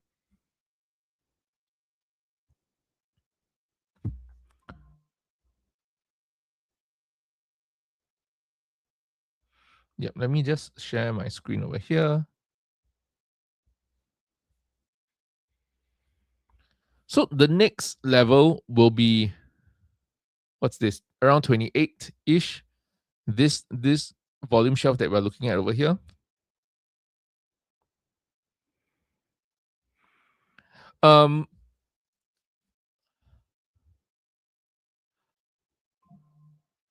My energy plays are not directly tied to AI. So it depends on what is your goal. For me, I've been looking at Viper Energy, and I think I might start a position in Viper Energy in the public portfolio. Do I have Viper Energy here? What's Viper? But Bloom Energy, I feel like at these prices, if you want to DCA, it might make a little bit of sense, but it's purely a momentum thing. 215, right? Bloom Energy at 215 today. You are okay. There are a couple of things. This is a volume shelf at 208, so you are getting, but you are. Okay, so here's the thing for me for Bloom Energy. From a technical basis, I don't like it when the 50-day crosses below the 200-day, right? It shows that momentum is turning downwards. And then with stocks that have run so much, I think we already saw a first retest of 168. If you had bought at 168, I think that was a much safer level because you have a long time resistance turned into support, and then you have a very strong volume shelf. Over here at around 215, I know Nancy Pelosi has an average of around this price. So from Nancy Pelosi's portfolio, which I don't recommend using, but just saying, she has an average around this price. Technically, you are in good company, right? But from here, my question is, how much more do you think it can go up? And are you looking at it touching all-time highs again? If so, that's like a 50% return. And I feel like so it depends what is your long-term target. My concern for Bloom Energy and for a lot of these companies out there is that what happens after the cycle starts to slow down. Because if the cycle slows down, it is the smaller companies that are going to be more affected. Let's say that compared to like Nvidia and AMD. Yes, AMD and Nvidia, they might see multiple compression and things like that, but I think it is the companies like maybe Bloom Energy and some of the smaller names even. I think Vistra is one of them that might be more prone to very heavy downward pressure. GE Vernova, for instance, another one, right, has done well. If the AI trade continues, it will continue to do well. You just need to have an exit strategy. That's my point. And if you tell me that your exit strategy is to exit at the top 350, then I will say that if you're only chasing for 50% returns, I think there are more safer names to do it in.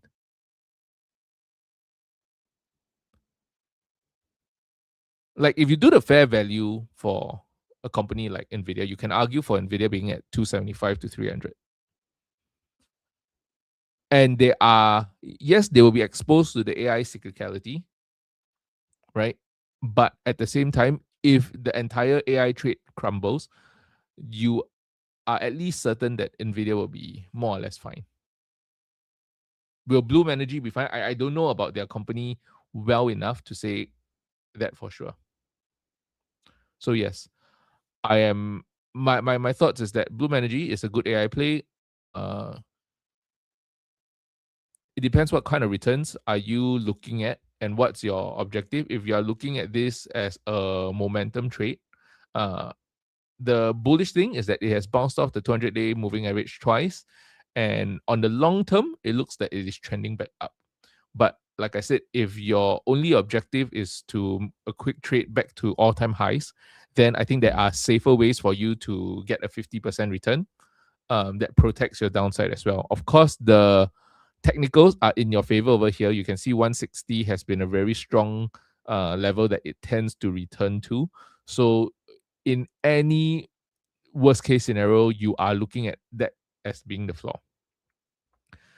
Yeah. But if you are telling me that, hey, I think, you know what, the AI trade will really go on beyond 2032, this is a 7-year, 10-year kind of play, I think it can get past 350, then sure, by all means, right? But for me, because I did not get in at a decent level, I would rather, yeah, I would rather position my AI plays or my chips in the AI plays in other companies like NVIDIA. But I like that they have very strong support here between 140 to 160. This $20 range has been pretty good support going all the way back to June of 2025. So I think if any volatility happens, we can expect them to come back in again. If you want to like have a very good position for a long-term hold, I think 160-ish, that would be where I feel a little bit more comfortable with it. Of course,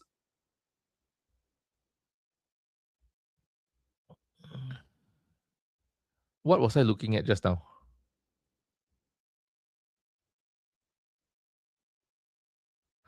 Oh, I was looking at it at the 4-hour chart. Okay, so that's why I was looking at what was I looking at now? Why was the 50-day below the 200-day? Okay, so that changes a little bit, right? We have bounced off the 200-day.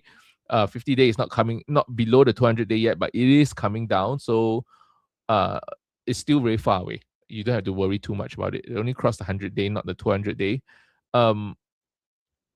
Quick trip to 270, possibly. Yeah, quick trip to 270. Distinct possibility. There is a little bit of resistance at 230, but if you clear that, quick trip to 270. But yes, if you're talking about a long-term hold, I feel a lot more comfortable buying it in the 160s. If you're talking about, and yeah, if you're talking about getting a quick trade to maybe a 50%, I would say that there's a safer options or safer ways for you to get that 50%. But if you're telling me that this is really a long-term play for you, you think that this can be a, you know, maybe $100-200 billion company, which is around $4, maybe even $600, then yes, okay, you can slowly start to DCA from here.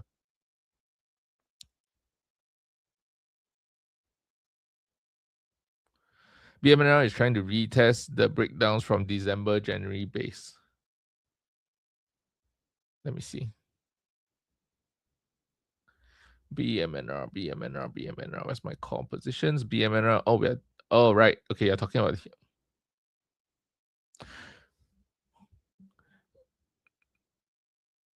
Right, I see it. So that's at $26, $27. Yeah. So I think earlier on, Chris was saying that there is a little bit of a sell pressure or a sell wall at 27.17. I guess that's where you see it, because I was just looking at it on a very long-term basis. If you're looking at it on, yeah, here you are seeing around, yeah, $27. That's probably where the sell wall is. Okay. So my covered call for 16th of October should be relatively safe for now. Yes, yes, it should be relatively safe for now. Rode it for a couple $100 loss, so that's not a big deal. We'll make it back eventually.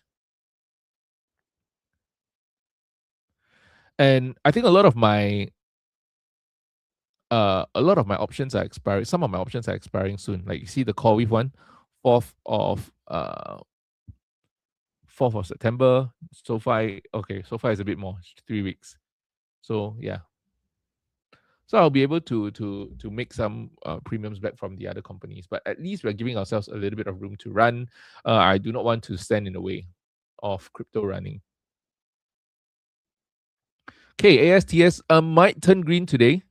Okay, that is fantastic. ASTS might turn green today.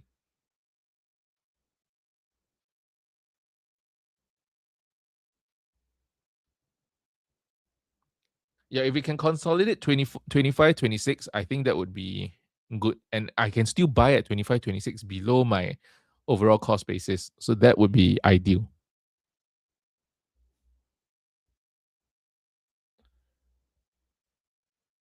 And I always have this, like people ask me, are you not concerned about, you're buying at 25, 26 instead of $20?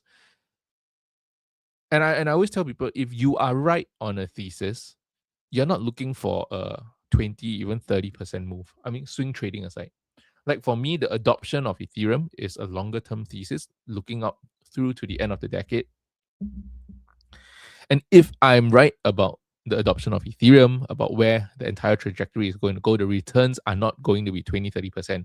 Would I much rather buy it at 20 than 25? Yes, but you know what? Circumstances dictate that the moment I sold my put, it never ever touched my put price.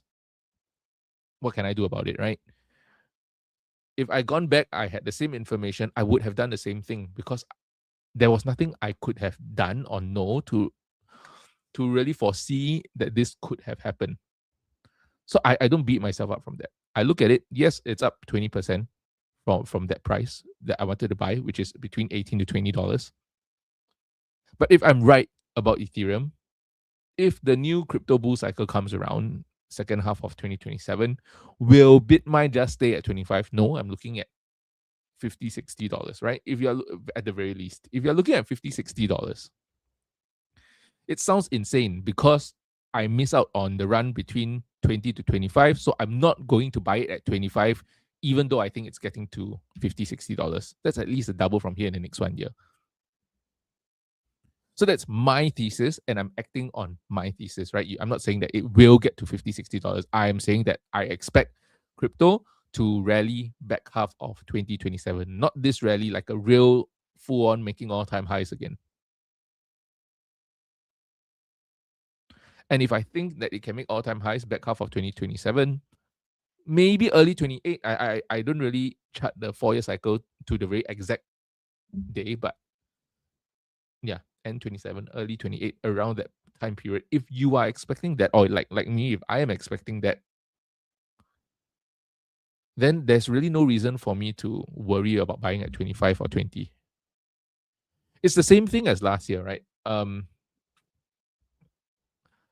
Like my parents are relatively new to the stock market. So we were having lunch, and I told them to buy Alibaba. And the first time they bought Alibaba was at 76. And the next time they bought Alibaba was at, I think, around $81. Or at least I asked them to buy at $81. Didn't buy it. They didn't manage to get in at $81. It ran up to, I think, $82 or $83 later that day. I insisted that they went to buy Alibaba at $82, $83. And it worked out well, right? Because it doubled from there. And like I said, if your thesis is right on a company, you really are not expecting a 10, 20% move. Like a 10, 20% move for Bitmine can be just another Tuesday. So yeah, I am not too concerned. So come 4th of September, when I close my cash secured put on Bitmine, I will see when I can open another one.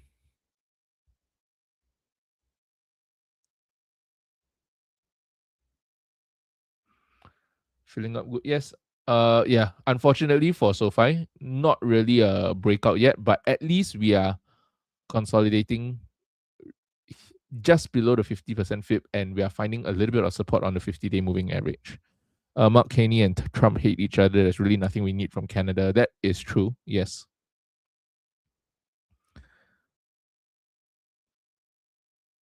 Yes, that is true. I'm just, yeah. Initially, when I saw the news, I thought the market would be a little bit more concerned around inflation, but apparently not.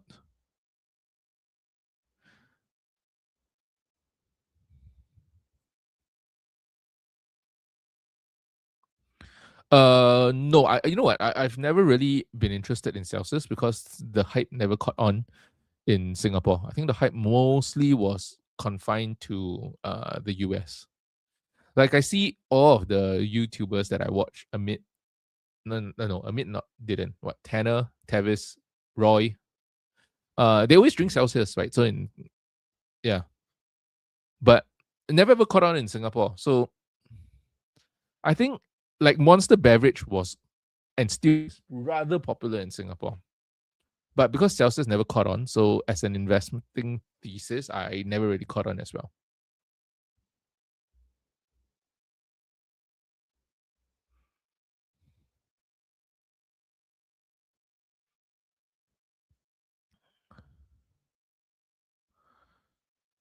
Yep. Okay, so let's quickly take a look at some key levels in the markets. And then I think today there's nothing much left. Are we done? I think we are done. At least for me, I'm done.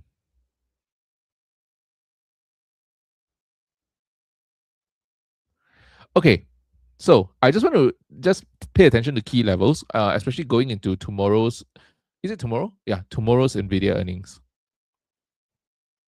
So tomorrow morning, I will be giving you guys a rundown on what my expectations are for Nvidia earnings, and then I should be up for Nvidia earnings, right?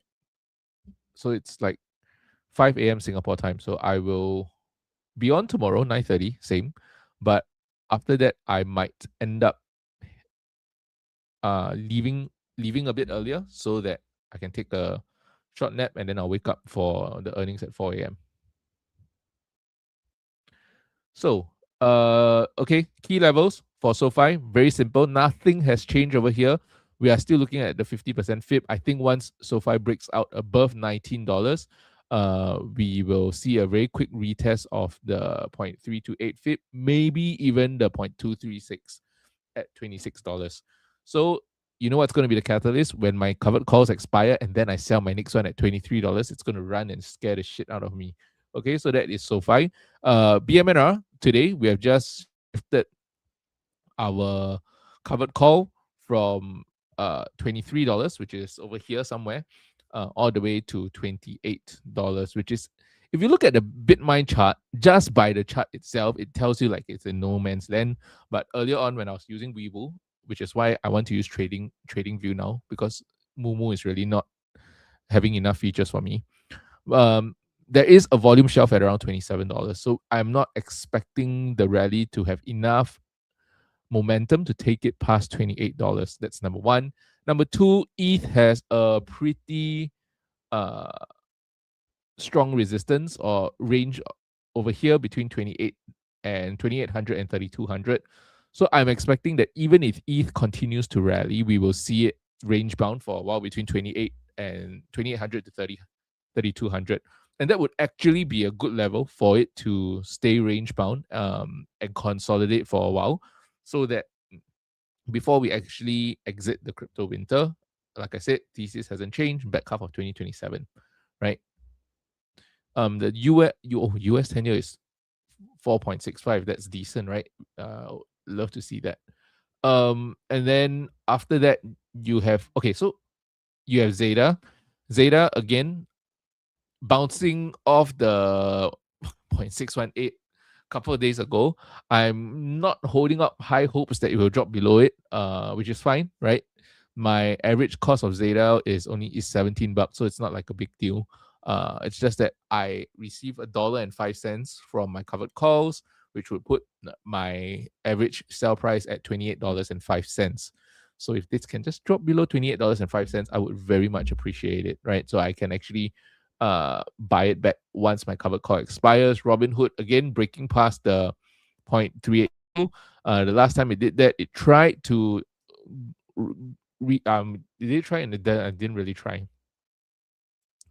Yeah, it didn't really try.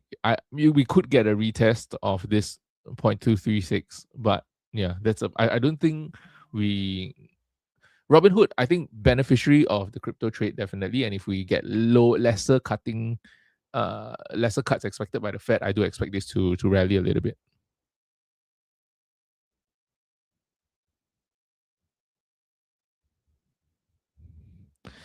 I am expecting nearly a double in earnings for Nvidia. I can't remember. I wrote it down. I think it was $92 billion that I'm expecting. Around $93 billion. Give me a minute. Where is my Nvidia?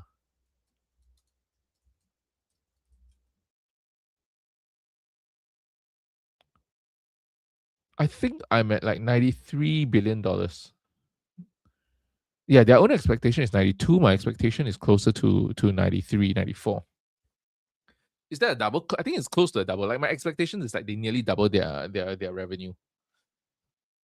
Okay, so the thing about Nvidia's earnings, which we'll get there soon, is that everybody expects them to. The thing about Nvidia is beating revenue is not enough. You need to beat revenue by more than what people expect you to beat revenue by, and that's the tough part. Okay, CoreWeave, again, we got a very good bounce yesterday, but again, we are having problems getting past the 50-day moving average. So we might see a little bit more downward pressure.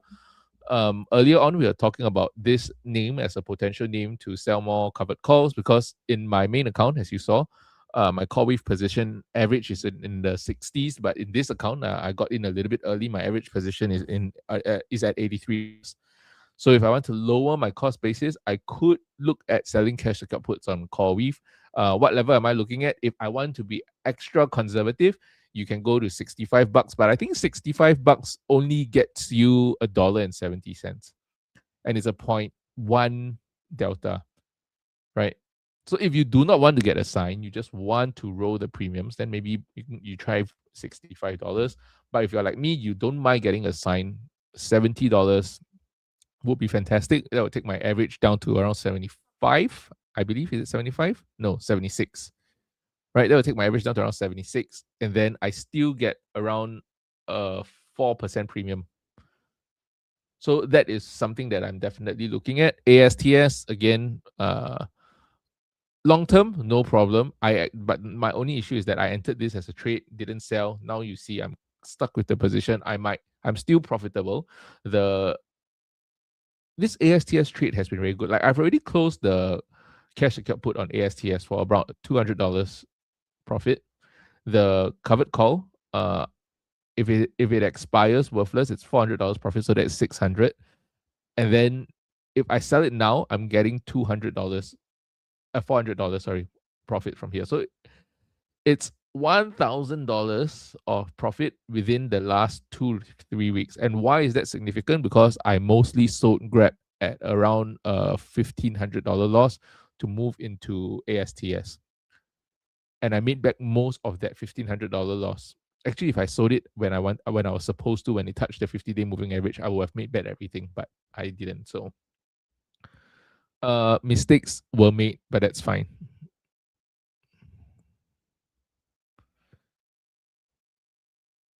Yes. So Rocket Lab, ASTS, yeah, and SpaceX. I think SpaceX did pretty well today. Am I right? They had that launch. Oh, I didn't. I forgot about it. Up 3%. Okay, so let's see, what else do we have? Okay, so when it comes to Nvidia, over here,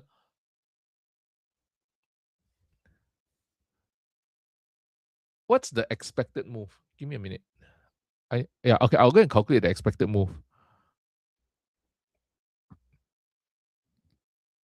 for Nvidia, and I'll let you guys know tomorrow. But for me, you see, the thing is, previous earnings, if you take a look over here, I actually had a bit higher hopes for previous earnings, because in terms of price action, if you take a look at the previous earnings, we were here. Yes, we ran up into earnings, couple of days, traded down, and then we still continued to go down after earnings, despite them reporting what they reported.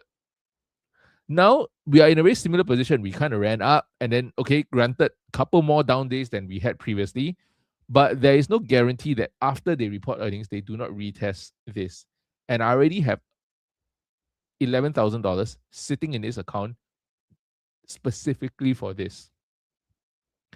If I see Nvidia touch the 200-day moving average, I'm going to double my leaps position in Nvidia.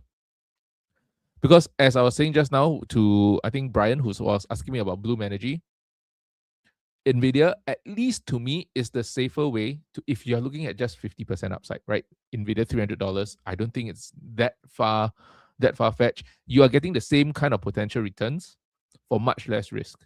Because if the AI cycle does come to some sort of abrupt, screeching halt because of private credit, right? And if you were with us earlier on in the stream, we were talking about how SEC regulations have loosened a little bit, and we are worried about the quality of the loans.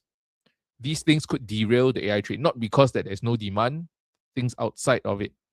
If you're worried about that, then Nvidia will be one of those companies that will be least affected. Because Bloom Energy, the reason that they're doing well is people expect them to have a lot of future growth. But if funding stops, it doesn't matter how much future growth they can expect to have. Because people who are expected to pay them in future will not have the money to do so. So for me, if Nvidia retests the 200-day, I will be adding. If CoreWeave touches the bottom of this support level over here at 65, I will also be buying, and that's what I'm looking at.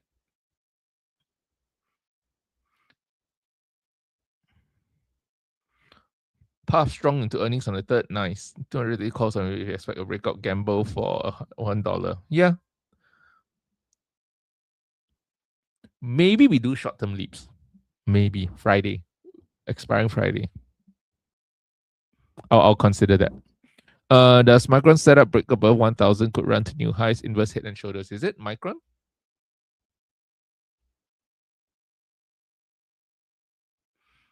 You're calling, is it this? From July here up. Yeah, okay. I mean, I guess it's not the most, yeah, okay, I guess it doesn't, it's a little bit lopsided, but yeah, inverse head and shoulders. If it breaks past 1,000, yes, it does. Yes, agree. Yeah, we could see that could definitely happen. When is Micron reporting earnings? Because I think by the time they are reporting earnings, we are heading into the Q3 earnings season already. So you expect Bitmine to run to 27. Actually, I was hoping that Bitmine came back down to 23, but I caved today. Basically, earlier on in stream, I was tracking the intrinsic and extrinsic value, and the extrinsic value in Bitmine. Okay, basically, I had a covered call at $23, and my extrinsic value was 65% around there at the start of the day. And as it ran up, my extrinsic value fell to around 30%. Usually at 20% is when I make a decision whether or not I want to roll. But because Bitmine is such a volatile stock, I decided that, you know what, at 30% extrinsic value, I'm not going to risk it. I'm just going to roll because next month I'll be in Korea for a while. I don't want to have to pay so much attention to that. So I rolled it out to around $28 because there is a volume shelf at around $27.17. Does it mean that do we have enough buy pressure to get past $27? Maybe, who knows, right? We're only at $25 today. But logically, that makes the most sense. I did not do $30 because I didn't want to give back too much premium. I had to give back around $500 of premium to make that move. But I'm buying myself an additional $3. So $3.50 per share. I have around 5,000 shares exposure to that. So that's $15,000. So you're giving up around $500-ish for another additional $15,000 upside.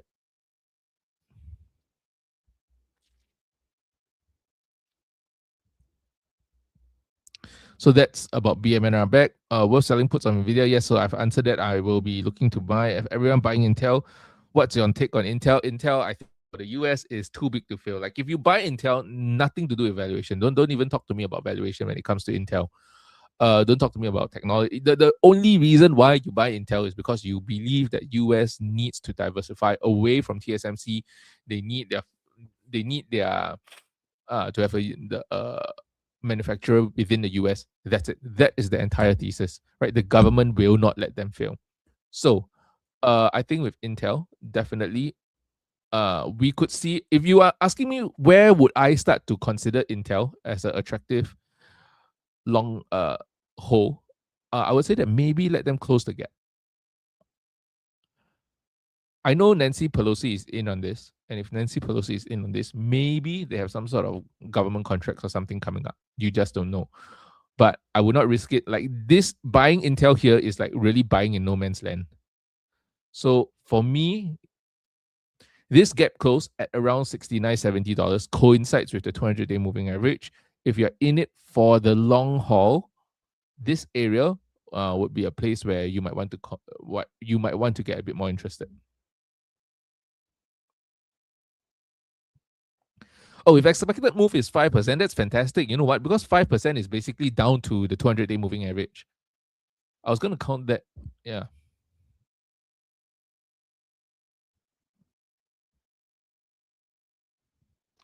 Sorry, then what? 32, 23? Which company are you talking about? Historically, only broke out more than expected move 2 times. So 20% chance, I think. I mean, a 5% upside for Nvidia would take us to 220. 5% down would take us to 200. That's not too bad. I believe the previous time round you had a 9% expected move. So this is already considered less volatile.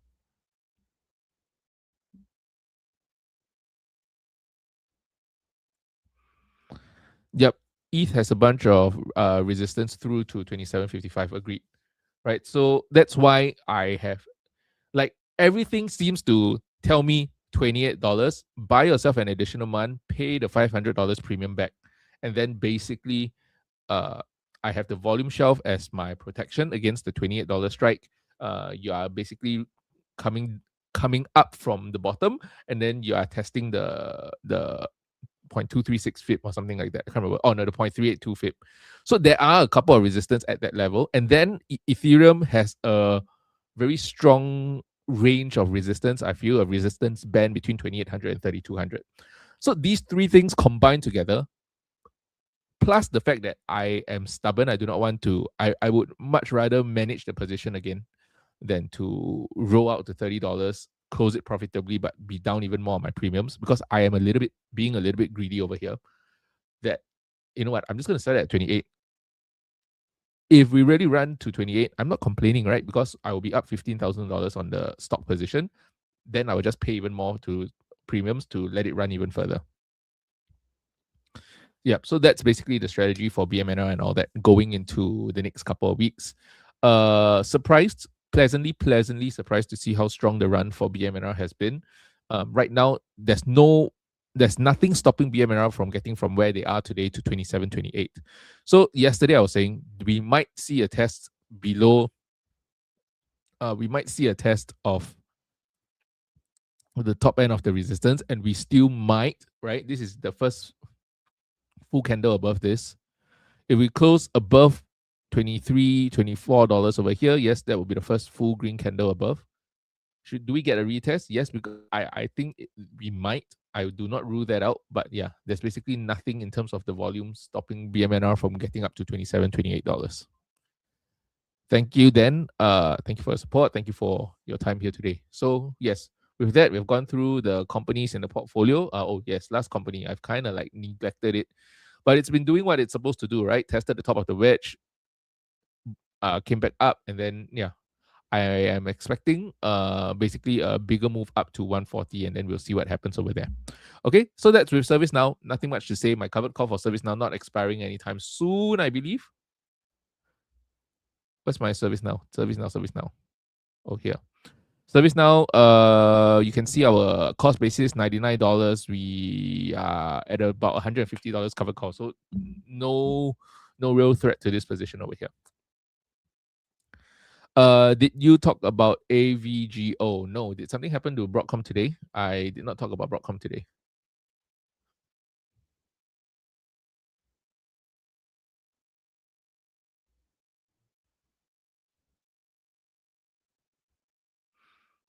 I mean, yeah.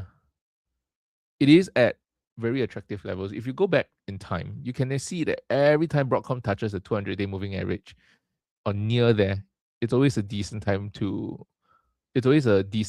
opportunity to add, apart from Liberation Day where we got really far below.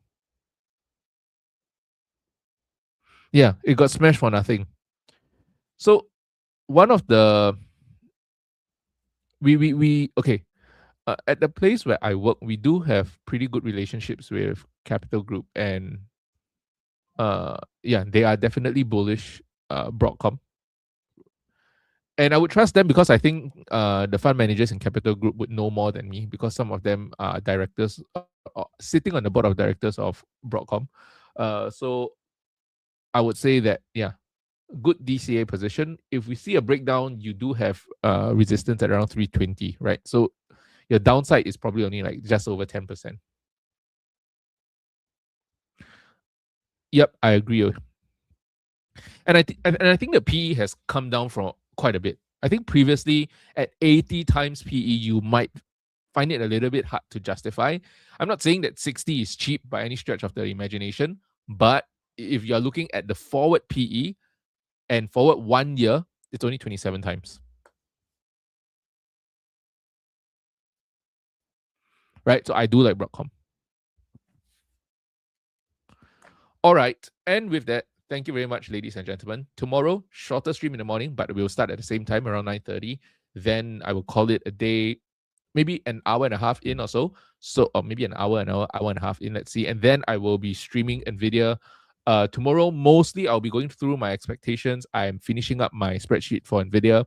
We'll talk through that. And then I will see you all on NVIDIA's earnings. Thank you very much for your time. See you guys and have a nice day. And I hope all of your stocks stay green for the rest of the day, up the BMNR.